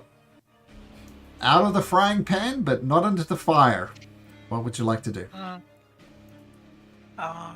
Just gonna say a line of thanks to Adai for not letting her dissolve into a formless goop of lava. And she's You're just going welcome. to attack. Thank you. This little pot of goo with her stinger. Sure. Oh, that's good. I'll just keep rolling all the stuff. 17 misses, 26 hits. I don't imagine you can do less than 6 points of damage with that type of rolls. Natural 20! Natural 20! How do you want to do this? Smashing it to pieces, just finishing off finally with a hammer smash and allowing him to goop onto the floor. Okay, nice. Alright, so with that, the last creature goes down. And... okay, let's take a short break, guys. Check on my dad and make him a quick bit of lunch. So, we'll see you in 5 minutes, guys.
All right.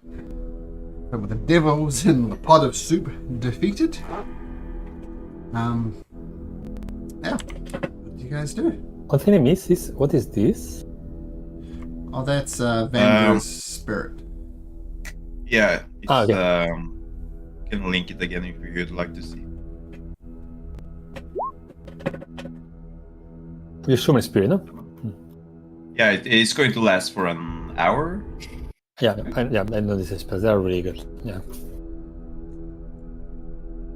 Hopefully, or hopefully or not hopefully, we'll have a combat again soon.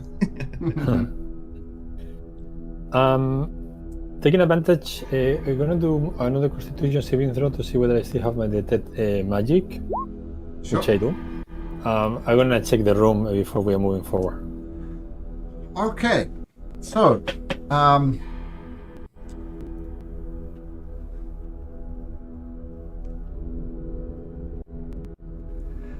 there is a sickle. There's a sickle in the room that gives off a magical. Come on. There's a sickle art here somewhere. Mutail, you mentioned before that among the things that you can incorporate in your body was a sickle, I think. A maul, a rapier, and a whip, and shields. That sickle is. Sickle. Okay, massive. not a sickle. We do also already have an adamantine sickle +3 in our party inventory that we found, so not something for me, but yeah. Okay. There is also there's on this bench and other benches you see a small brown spotted egg encased in thick glass, an apple, and a glass jar.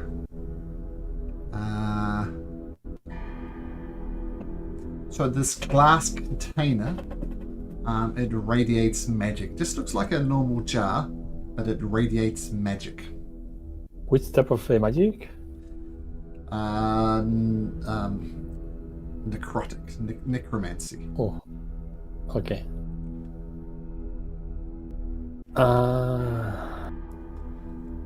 I'm gonna roll before I say anything, because I Sergio knows or thinks he knows what it is, but maybe character may not know. So I'm gonna roll Arcana, and you tell me if I may know or not. Okay. Sure.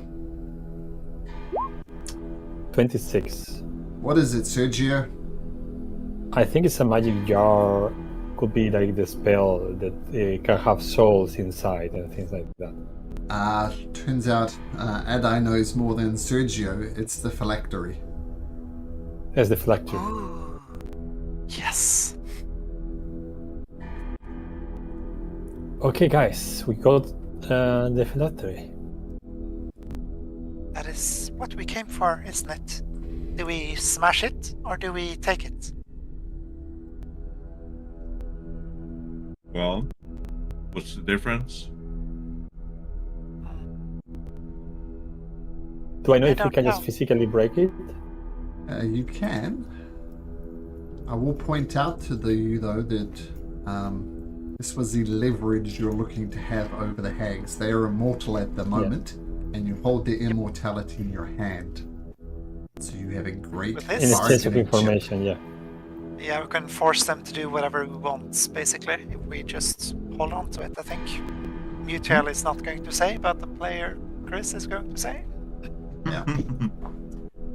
This So, is the leverage you're With the looking for. phylactery, Mhm. now that we have the what is the weakness, there are two options. Of course, one is to use it as a leverage and then to get all the information about that can give us farther into. They can release theoretically, not the kin, and if I'm not mistaken, I need to check my notes. We can break the curse. Of course, yes. There is also a fairly mundane looking ledger in here. Like a book.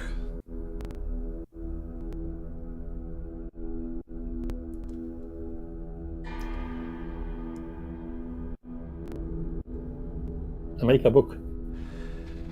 Okay, the book appears to be a diary of the hags. They're written down all the souls, all their plans, everything. Now, not sure, but do you guys know how to break the Midnight Curse?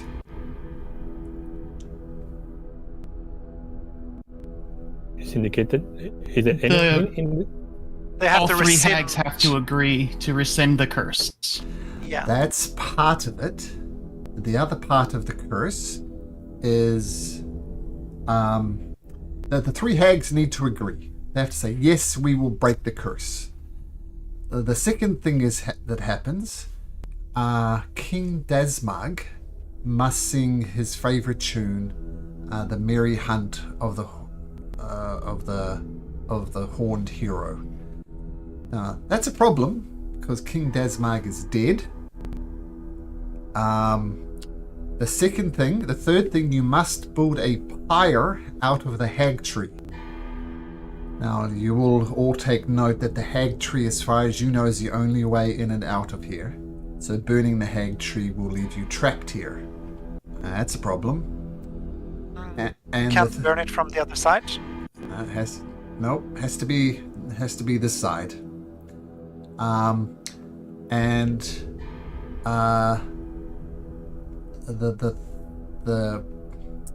The other thing you need to do is on the pyre made from the hag tree, burn the body of Prince Kresna while Prince Kresna is wearing the crown. And if you do all those things, the curse will be broken. So build a pyre from the hag tree, have the hags agree, burn Prince Krasna's body with the crown on, and have King Dasmag sing his Merry Hunt of the Horned Hero song, and he is dead. So we need to revivify him, which we don't have the body, of course. Do we know where he's buried?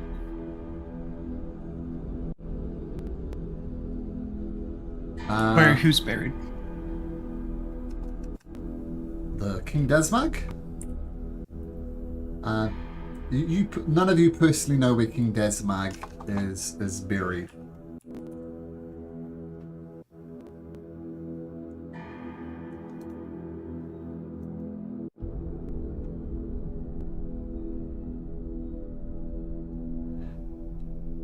The thing is that if we have the phylactery in...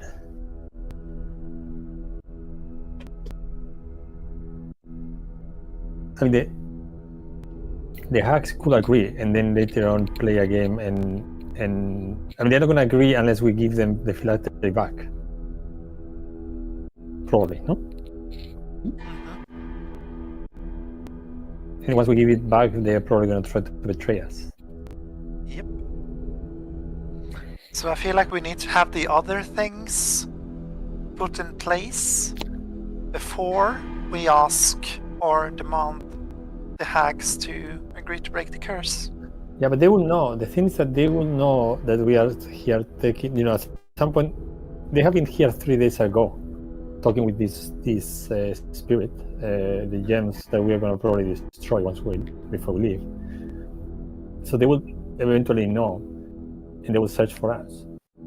I have a thought. Okay, I'm gonna say maybe it's a crazy idea, but when you are immortal, immortality is the thing you crave the most. But when you are mortal, not being dead is the thing you crave the most. So this is a crazy idea, maybe, but at least worthy think about that.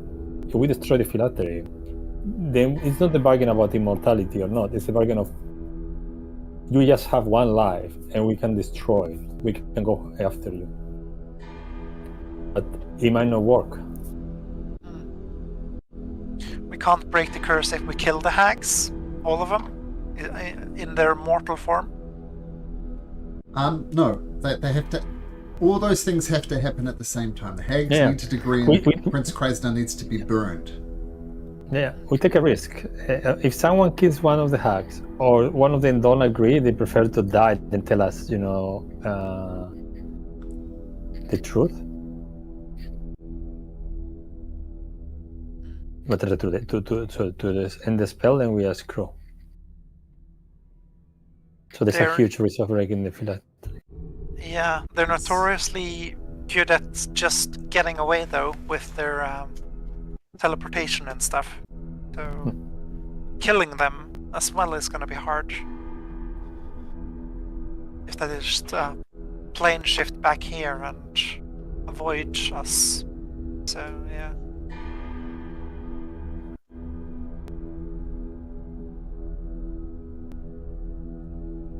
So the way I see it, if we do it this way, as it's written, we would have to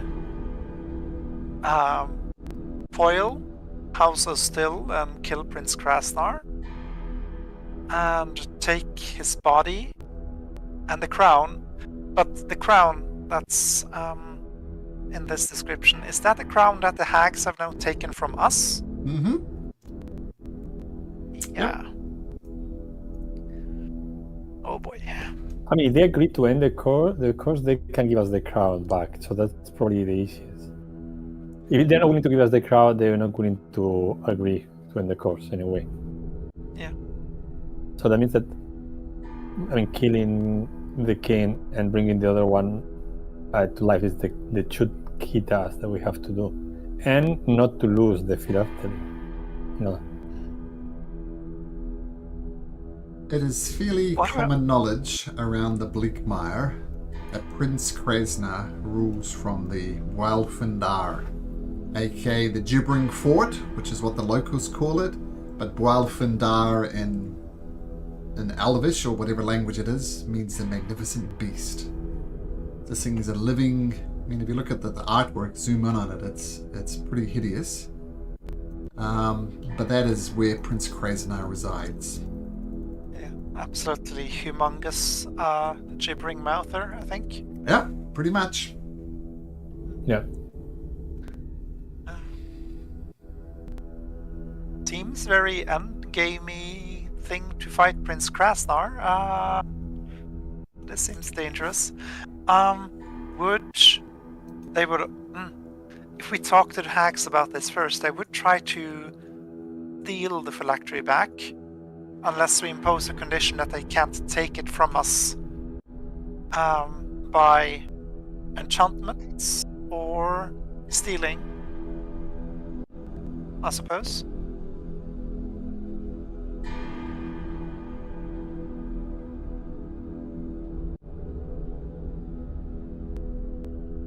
The other thing that is revealed in these journals is how they brought about this midnight curse in the first place. So, if you remember, the Princess Alyssa, the Queen Alyssa, the one you just fought, died of natural causes. Turns out that's not true. The hags disguised themselves in a servant's appearance, and then gradually poisoned her over weeks. So it appeared to be a natural death, but it wasn't. The hags killed her. And then the hags used various potions of love to have Prince Waldron Azanar to fall in love with them. They all took turn being the servant girl, by the way. Sometimes it was Blister, sometimes it was Tyke, sometimes it was Splinter. So they all took turns, and they all cast this potion of love onto Prince Krasnar for him to fall in love with her and eventually marry her and her become queen. If you remember, King Waldron with his tunnel of love was quite the philanderer, like lots of lovers and woman of the night. If you remember, I said at the time that stopped, and the reason it stopped was he was so infatuated with this servant girl because of the potions of love. So they married, and they set up a further ruse that one of the hags pretended to be kidnapped by King Dasmag. By this time, King Dasmag was dead. They'd slaughtered everything and maintained control of the realm. So they pretended to be kidnapped. King Dasmag, who blessed the crown, quote unquote, didn't in fact bless the crown, but cursed the crown because it was another hag in disguise. It wasn't King Dasmag. It was a hag, and she didn't bless it, she cursed it. Now they needed buttloads of resources to bring this curse into effect. So they effectively drained the kingdom's treasury until they had all the pieces in place to do it. They all took turns sleeping with the king, and they all each had a daughter. So this is why there's 3 Queen Athenas. One is the daughter of Tyke, one is the daughter of Splinter, one is the daughter of Blister. So that's why there were 3 queens, and they just moved the princesses in and out as needed. The last part of the curse is they needed someone who didn't have right to the throne of Eglarion to take the throne of Eglarion. And that was the last piece of their puzzle. So when Princess Athena took ownership of the realm, was crowned the queen, that was not strictly allowed. She is not the rightful heir of the realm. And that was the last piece of the curse that needed. And at that point, the Midnight Curse kicked in. Now, if Princess Athena, Queen Athena, wasn't the true heir, who was the true heir? Why wasn't it her throne? Do they mention anything about the heritage of the king? I'm asking you of players if you can click who is the rightful heir to the throne. I'll tell you if you can't work it out. Vander? It's Vander. Vander. Nope. Well, Queen Alice, no. No, she's not blood, so nope, not her. King Krasnar. Or Prince Krasnar. Prince Krasnar, because of course he's technically not dead, right? He is alive. So Queen Athena was an imposter. He's not the rightful heir to the throne. So Prince Krasnar is. So that's why a false king or queen on the throne was the last piece of the curse. And this is why when she was crowned queen, that's when the curse kicked in. Vander has a claim to the throne, but Prince Krasnar has a greater claim. He has a greater claim. So Prince Krasnar should be his throne. Probably annoyed that it isn't. But in summary, that is how they came up with the curse. I thought this is absolutely not Mutil sharing her wisdom. But since it was specified, since Athena is not the rightful heir to the crown, that kicked in the curse. What if we gave the crown to Prince Krasnar? Oh, Put it on the his hag's head. already jacked the crown from us, though. Yeah, but we need to. If we get it back, would that mess up the curse? Interesting. Well, I mean, the prince came back as a monstrosity, so it could amplify the curse. But is still considered the rightful heir, technically still living. He was probably resurrected in the same way we resurrected Mariko, perhaps. So, I mean, he's still kicking and he's very alive, even if he's very tired at the moment. I mean, could that work? A loophole? You can certainly try.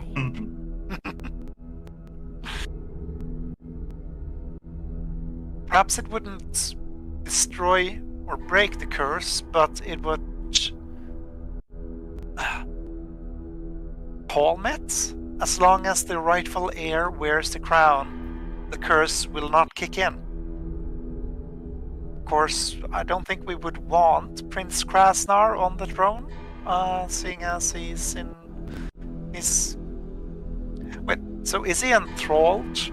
Or is he of his own free... He's not of his own free will, is he? I think we've... Is there anything in the book about controlling him? Because we have this information about the draws, which we never got anything more about that. The hags did in fact resurrect him.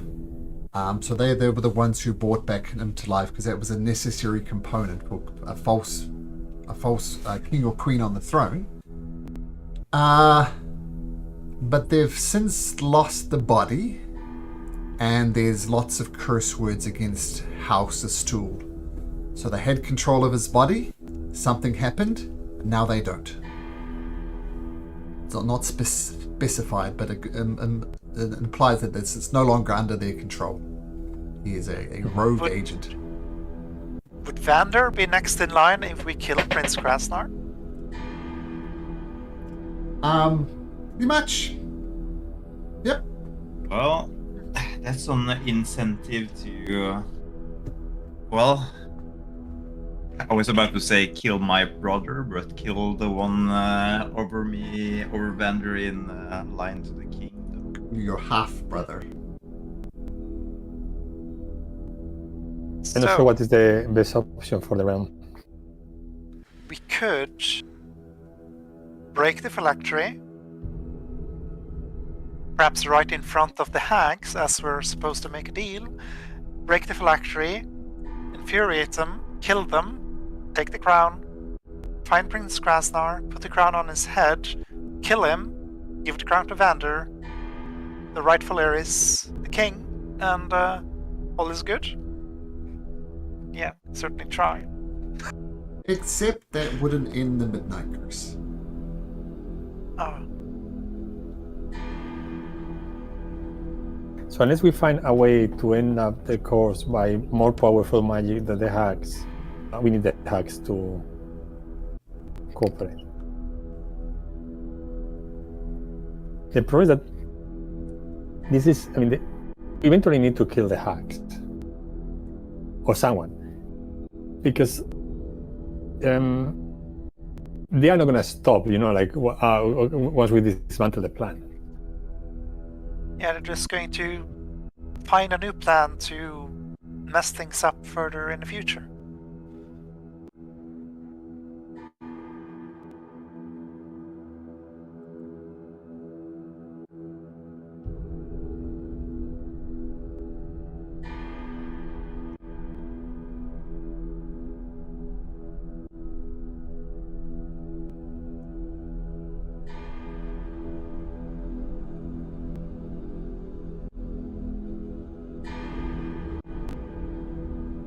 Complicated. Yeah. Because even if we destroy the phylactery and don't kill the hags, they can create a new phylactery perhaps in the future as well. I probably don't have as much resources now as when they created it, due to the Bleakmire Civil War, I could call it. But yeah. I rolled before a 26 for the phylactery. Do I know how easy or difficult it is for them to? Oh, it's a long, complicated, expensive process. You just can't create one. It's hard to make, but there's no reason they couldn't make another one. But it would take some time. So we have a window of opportunity, basically. Mm-hmm. So you guys clear how to end the curse, or do you want me to summarize it? Chris, how do you end the curse? Well, we need to build a pyre from the hag tree in the Feywild side of things, meaning we burn our only way back to the material plane. We have to, on that pyre, put Prince Krasnar's body with the crown, the cursed crown, and burn his body and the crown, as well as having King Dasmag singing the Horn King song, and then the three hags must agree to break the curse. Okay, just wanted to make sure you're clear on that, but that's exactly right. Yeah. So it doesn't need to be in that order, no? So they can, for example, can they agree to end the course and give us the crown, and then we do the rest, or they have to be there when we do all the whole happens thing? at the same time. So all going well, you and the hags gather around the pyre, and the king sings his tune, but he's dead, so that's complicated. But yeah, it all happens at the same time. Could we use the... I'm sure King Dasmag's body must be around somewhere. Could we use the Scroll of Aberrant Reincarnation on his body? If someone lets us know where it is. I can try to get to find out where the body is, but it's risky. It's really risky. So we can do that when we are in a safe place. Yeah. I can use powerful magic, but it's usually really risky for me. Okay. It may not work, okay? But I can try. Now that we have what we came for, shall we leave this place? Let's double check what else we find maybe quickly, because we found a lot of clues in just this room. There are other rooms, and I wonder whether there are possibly either items that could be useful for us, or maybe information, including where the prince is buried. One thing I'll say, this door over here is open because that's where the chain devil came from. So that one's open. Yeah, so I'm gonna use, if not otherwise I cast again the magic, and I'm gonna go around and inspect this place and then open the church doors. In the room where the chain devil came from, lots of bloody chains and all sorts of nastiness. But there's a pair of gloves. That ping is magical.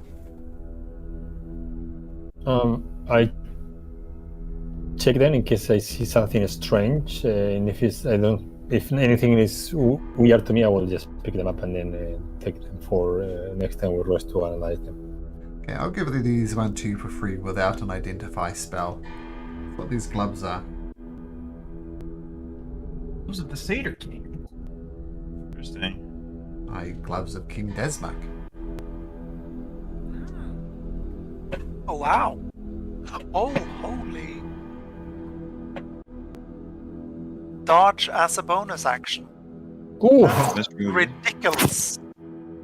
Okay. Wow. And you gain proficiency in performance. Aren't you glad you opened that door? Yeah. Well, yeah. So I guess one of you will love this one. So Not you? I think it's not worth a it. die bonus action dodge. Adai as main action dodge has been very good as well. So seeing but Adai I with have bonus action dodge would be ridiculous. I have different ways. I have even now better armor because of one ability that I just got, and I got +2 armor when I concentrated. And if everything here is almost everything here is a fee or a kind of a creature that I can protect myself from with protection from evil, I think one of you will take more from that than me.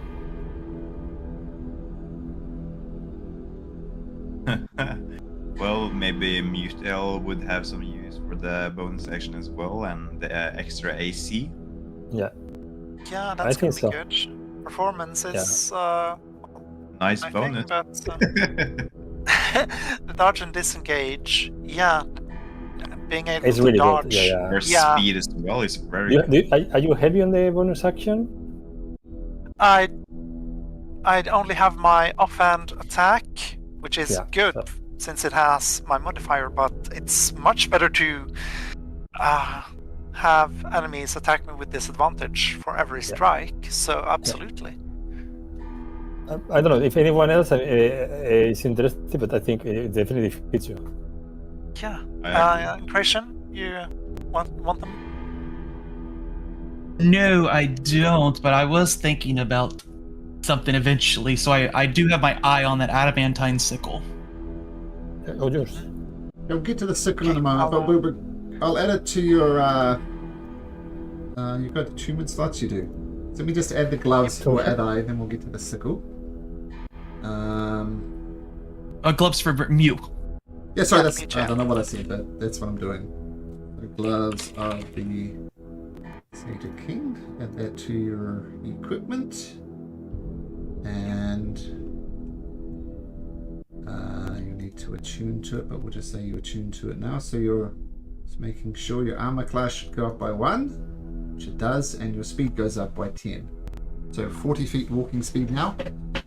And proficiency in performance. Yeah, there we go. It all works. Nice. Okay. Okay, so the sickle. We'll do the sickle, and then we'll carry on looking.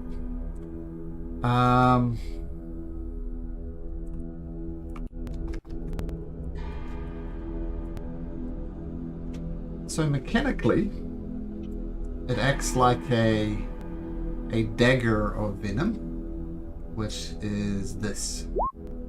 But it acts as a sickle, so it's a dagger. Oh, sorry. That one there. That's what it does, but it's in a sickle form, so it might do a little bit more damage. Sickle. Oh, that's the adamantine that we already had in our inventory? Oh, no, this is the sickle here. This one here. We have 2 sickles. Yeah, we have 2 sickles. There's one from before Okay. and one in, the venom thing we found now. Yeah, so this is the sickle of venom.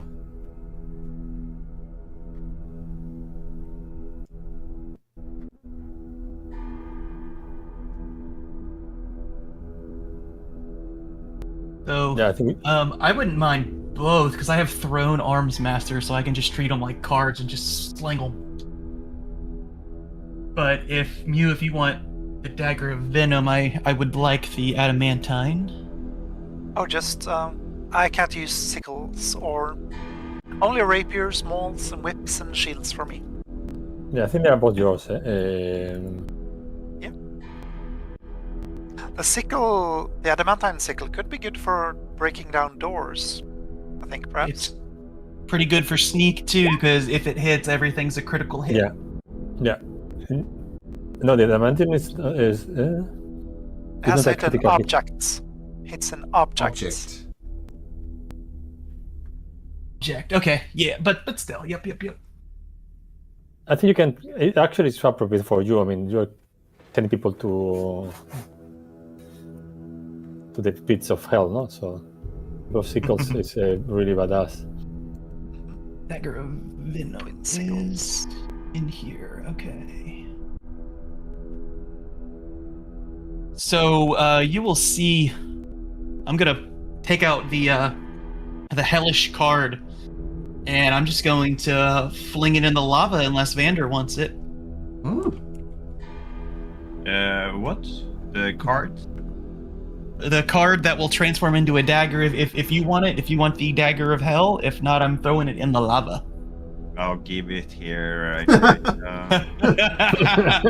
It does require attunement, but yeah, it's all yours. Here, let me paste the full text for you is this. Perfect. That's I for... will- It does take an attunement slot. That's for Vander. He can take the. Okay. Best believe I'm going to attune to it. It's not going to Because serve me any good in combat though, because I never use daggers. But maybe it's good in other scenarios. Finishing off someone we are. Oh wait, Questioning the or something? sickle used strength and not dex? I thought it used dex. I'll tell you what. Why don't we just treat it as a dagger of venom? Have a dagger of venom. That'll save me Okay. creating a custom thing, and we'll just treat it as a dagger of venom, because that seems more in line with yourself. It says it's light. No, so I'm more so mean for the adamantine. It says it's light, so Yeah, it's not finesse. The sickle. it's not finesse. Yeah, that's But why. why you have to pick? Yes, take both. No, the sickle I thought it was finesse. The dagger, the other one we're treating like it's a dagger, so that one will work. The dagger of venom. Okay. So, but the adamantine will go back into party loot because I thought that was finesse and it's not. Yeah. So if then if you don't mind, I will carry it just in case, because Sure. it just give me more chances to hit if I need to attack sometimes. And I need Destroy really an object or something that's vital to destroy, perhaps. Yeah. Yeah, I keep And it, then- but if anyone wants it, I'm fine with that. I renamed the dagger to the Ace of Venom. Mhm.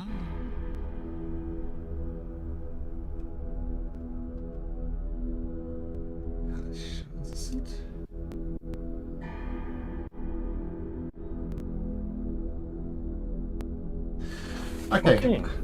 So, the hellish sacrificial dagger, having troubles adding it to your sheet painter, so I'll just do that once we finish the session. But you will have Yeah, the, no worries. the hellish dagger, just struggling a little bit to find it. Mechanically, it's a +1 dagger. And only Let's- if you do if you hit a celestial with it, it's an extra 1d8. And you also get an aid action if you Uh, get something that's intelligent enough. If you kill something with an intelligence of 5 or 6 or greater, you get 8 on you for an hour, which is 5 temp HP. Or technically your HP goes up by 5 for an hour, but I just treated it as temp HP since it disappeared. It was too much clicking HP. Yeah.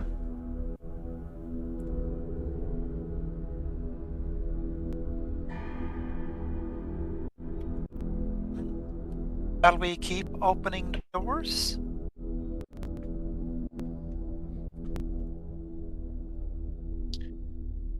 Seems to bring luck and fortune so far. So Ratio, do you want to give it a go with Mutiel's help? Sure, let's give it a go. Nope, 24. Smashing time? Smashing time. Smashing time. Okay. We use the sickle. Oh, Oh, yeah, yeah. that would be bonus damage, sure. So who's bashing it down with a sickle? Was that Adai? I will do that. Yeah. Adai, you knock down the door. Can you make me a wisdom saving throw, please? Yes, I do.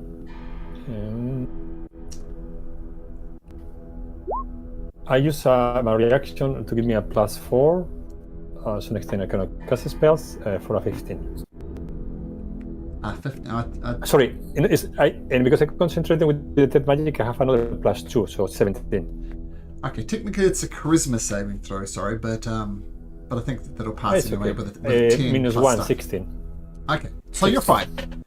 Okay, so you open the door, and you see your reflection in the mirror there to the north, but you avert your eyes just in seconds to feel some magical effects on it. You see 3 creatures in here as well. They don't go to attack you, because they appear to be having a tea party. And there's this... Hey, kitty! What's the kitty's name? Luna. Luna. She's Hey, occupying Luna. my keyboard. And there's her butt. Oh, indecent. Very good. Okay, and yeah, so, and there's what looks like a stuffed doll, but with the head of a child. I think of it like a stuffed teddy bear, but it's got an actual head of a male child on it, like maybe 5 or 6. And as you open the door, Adai says, "Oh, hello, friends. We're just having a tea party. I mean, you could have been rude for a little bit. You could have just knocked and we would have let you in. But hey, if you're going to be violent and smack down doors, we can't stop you. But we're just having a tea party. Won't you come in and join us?" And you see the stuffed doll with the head of a child just silently mouthing, "Help me." Yeah, I'm gonna add them in 2. One thing is, Malcolm, Uh-huh. I cannot see, so maybe factor that into the mirror thing. I don't know whether it works or not. Sure. I mean, I already made the save, but maybe I don't even notice that something is off. Yep, I agree. That's a good point. So I don't tell anything to anyone because I didn't have anything happening. Hey, fancy cup of tea? Since I have the shekel in my hand, I gonna say, I would like a cortado, and I'm gonna cut the head. Like a cortado. And sorry, what you're attacking it? Yeah. I mean, once I see the head of the kid, I don't have any vibes for these people. Okay. Roll for initiative.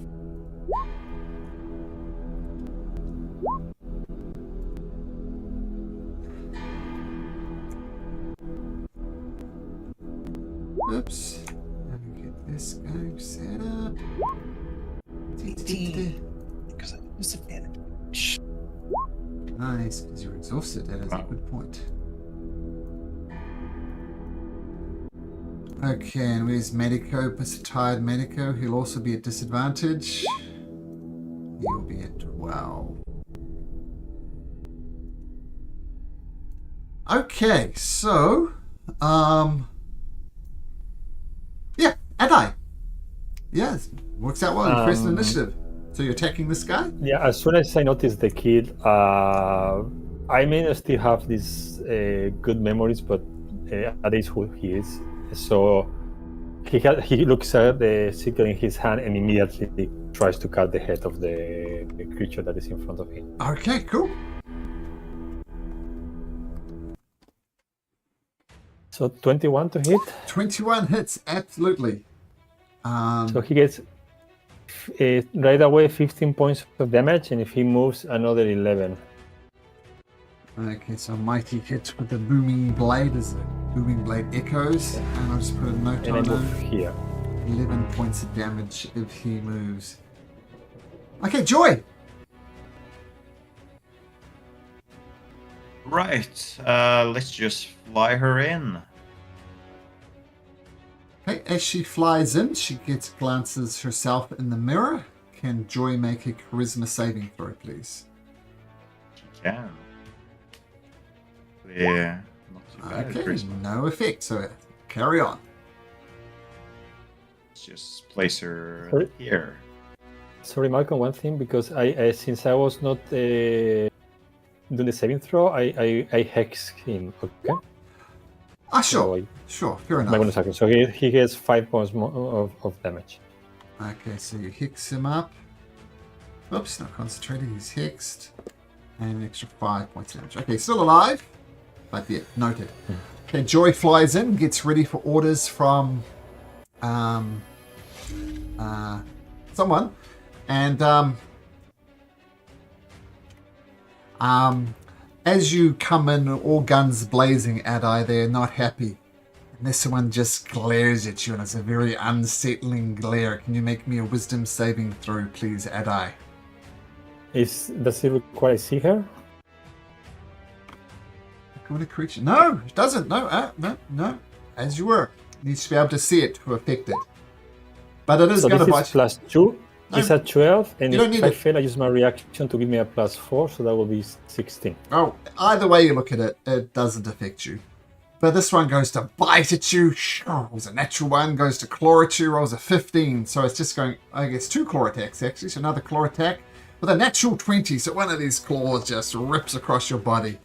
And you take 8 points of piercing damage.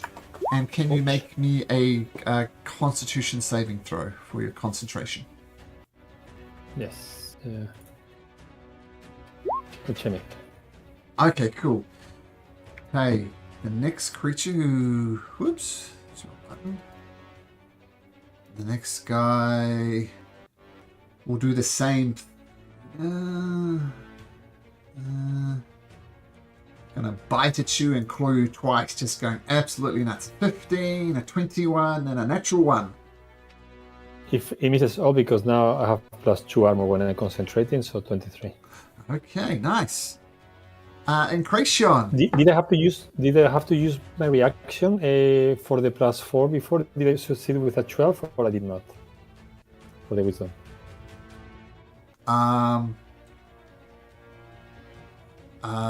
For the what, sorry? You need another So constitution? I made a wisdom saving throw, which was a 12, and I can give me plus 4, but I need to use the reaction. So I need to know whether I need to use the Yes. reaction not to be affected. Yes. Okay, thank you. Okay, cool. Incretion. I think I got a line on this guy here. Yes, I do. So let's steady aim and fling the new card, even though I just wasted the 20 on the test. I think 19's the highest. Nope, 20's the highest. 30-20. 20 will hit. Let's see this. The Ace of Venom.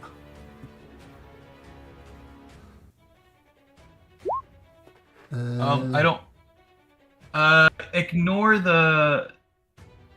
Oh, I ignore the poison damage because I didn't activate it. So it's just 7 plus 24, 32, 33, 31. I can't math 31. today. Sorry, That's what I 31 said. damage. Yeah, 31. It looks like it added it all together. It added poison in. Yeah, so I just had -9 from that. So yeah, 31. Okay. The creature takes a massive hit as his dagger flies across the room, but it does not kill it. That was a steady aim, so that would be your turn. Medico stumbles forward and says, Mutiel, I'm so tired. I just can't do it. Just wrecked. Over to you, friend. Let's see. She's going to enter the room. And make a charisma saving throw. Ooh. Forgot about that. Oh, that's good. Lucky. I think that, yeah, no, 18. No problem. Good for the -1. Yeah, let's see. She is going to... This marker, is it Hex? Yes. Okay. I'll attack this one first with my whip. Sure. Can change. For each attack, I'm going to attack it with a tenderness slash. Ooh, 17. 17 hits. Yep, and it has to make a DC 17 strength saving throw or be prone. It digs its heel in a 19, so no. And I'll move over here and I'll attack the one that's not hexed with my stinger 2 times. Mm-hmm. So this non-hexed one to the north of Adai, that'll hit. And that'll finish it off. So the first hit finishes that one to the north of Adai. You're going to switch to this one at the bottom. Yeah, in that case I'll do that. 20 hits, 13 doesn't. Oh, that's a damage. That's a damage. Yeah, so first I rolled 2 hits, so 24 to hit and 13 damage, and then So 8 to the 20 to second hit one. and 8 damage. Yeah. Okay, cool. Nice. Bonus action dodge. Ha ha! That, apparently. Yeah. I'm going to say no, because you didn't have time to attune to it. Oh, okay. In that case, I'll bonus action attack. Oh, what am I doing? What am I doing with my life? 13 misses 13 again. hits, There we so, go. Yeah. Okay, Mutiel, you come in. Yep. Vander, on the outside, you see Yeah. see no one alive. Can I Make a charisma I'll saving let- throw? Yes, you can. decide? I'll make the saving throw. Best. I think that passes. No, it doesn't. It's gonna be funny. Is there He any? is Oh. control. He has the dagger to send us all to hell. I haven't attuned to that though. Oh, thanks for the hit, though. That's a good way to send PCs to hell. I'll take a note of that. So, mechanically, you're incapacitated, and I won't say what you see something in the mirror, and you are incapacitated, Vander. I won't say what it is and until later. But all you guys see is him just staring at himself in the mirror. Okay. Narcissus. The spirit though. Has yeah. this writing, but I don't know if it's going to send out to you and your companions in combat. Shares your initiatives and takes turn immediately after yours. If you Yeah. don't issue the spirit any commands, it takes a dodge action. And So I think it's with taking the danger. dodge action. yeah, Okay. Okay. I just gotta check on something.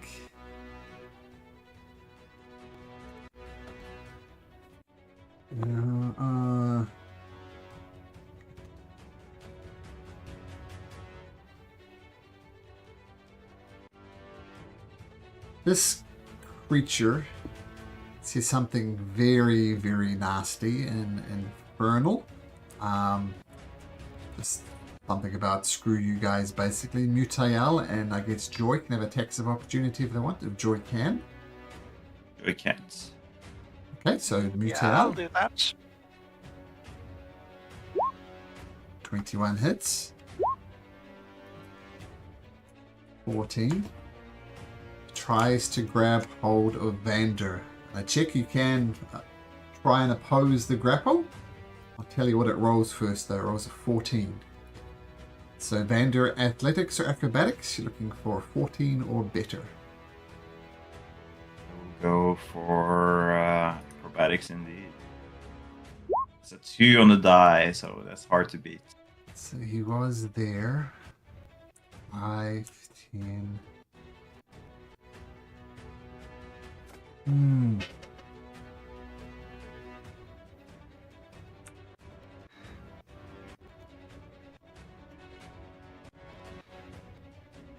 Everybody stand down or he goes in the lava! He tries to drag him in the lava, but he doesn't quite have the movement to do it.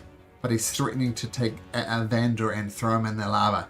Everybody just get the fuck away!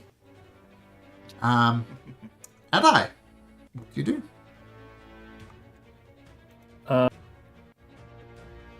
I do my move. So do I feel that I'm gonna try to grab Amaticus here?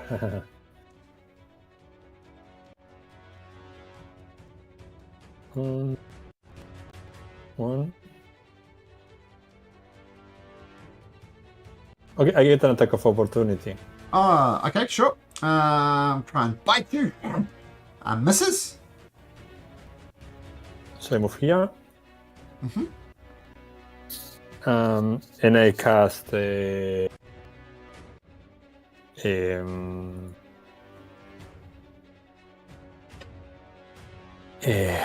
Thunderstep, sorry. Oh, Thunderstep. All right. Okay, so I use a level 4 spell. cool. Let's make a con save, I think. 15. So he makes it, so it only takes 12 points of damage and isn't knocked And I back. jump here, and Bandur is behind me, so here. Okay, nice. Okay, so the creature, notice it didn't have a reaction. It just didn't have enough. So it was a bit of a bluff, because obviously the thing you want to do is to throw him in. So feel free to move next to Adai somewhere, Vander. Or And we'll here. switch our attention to Joy. Or here. There we go. Well, I guess she'll follow her master, lie on the other side of lava. Doesn't really affect Joy because of fire resistance. Yep, okay, absolutely.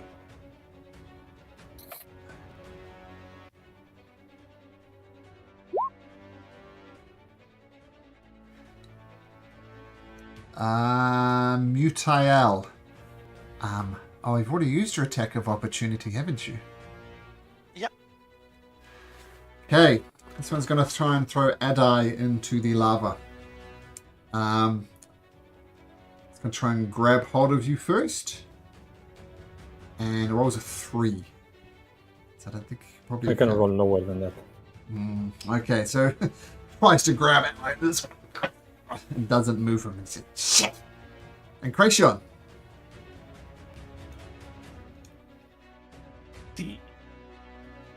Whichever one is the most hurt. Steady aim and card. Oh ho ho. You can roll damage if you like. There's 4 hit points. Natural 20. Oh no, so actually, he I did. take it back. As this guy comes to try and get Adai, he explodes, taking 11 points of booming blade damage, so he is dead anyway. So you can target the other one, and that is enough to finish it off. So How do you want to do this? The new card just slices right into him as he just starts to melt away from the venom. Guilty! nice. So this one goes down. Mutael. This child with a we'll get to Vander in a second, but Mutael, this child with the head of a young boy and the body of a stuffed bear, looks up at you with eyes. He just mouths, "Kill me. Kill me."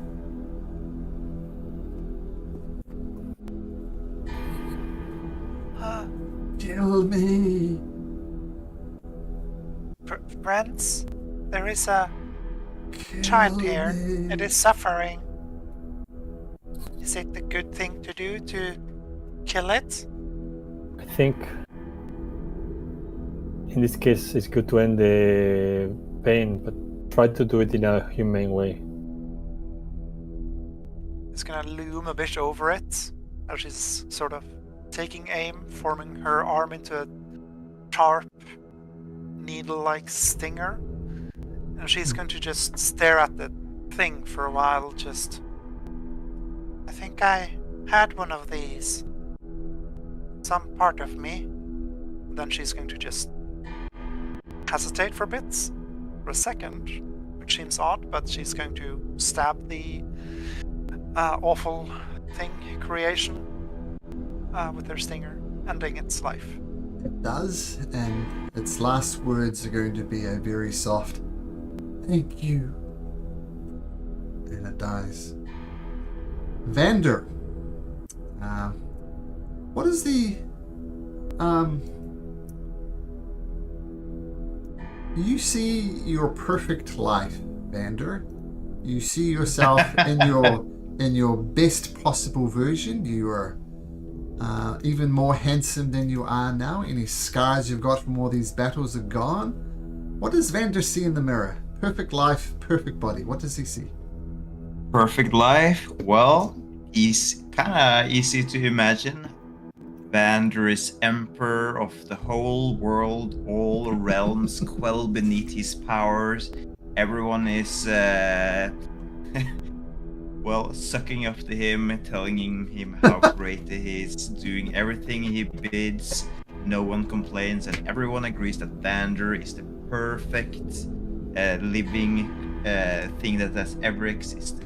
The solution to everything wrong in this world. And that is what you see in the mirror. And maybe some of that might come true, right? Vander might take the throne. We shall have to wait and see. That seems like a good place to end it, with a bit of Vander vanity. Still some other rooms you can explore here, or you can just leave, of course. You've got what you came for. You've got some decisions to make. Okay, gentlemen, we'll see you guys next week. See you next week. See you guys. Bye-bye. Take care, everyone. Bye. Bye-bye.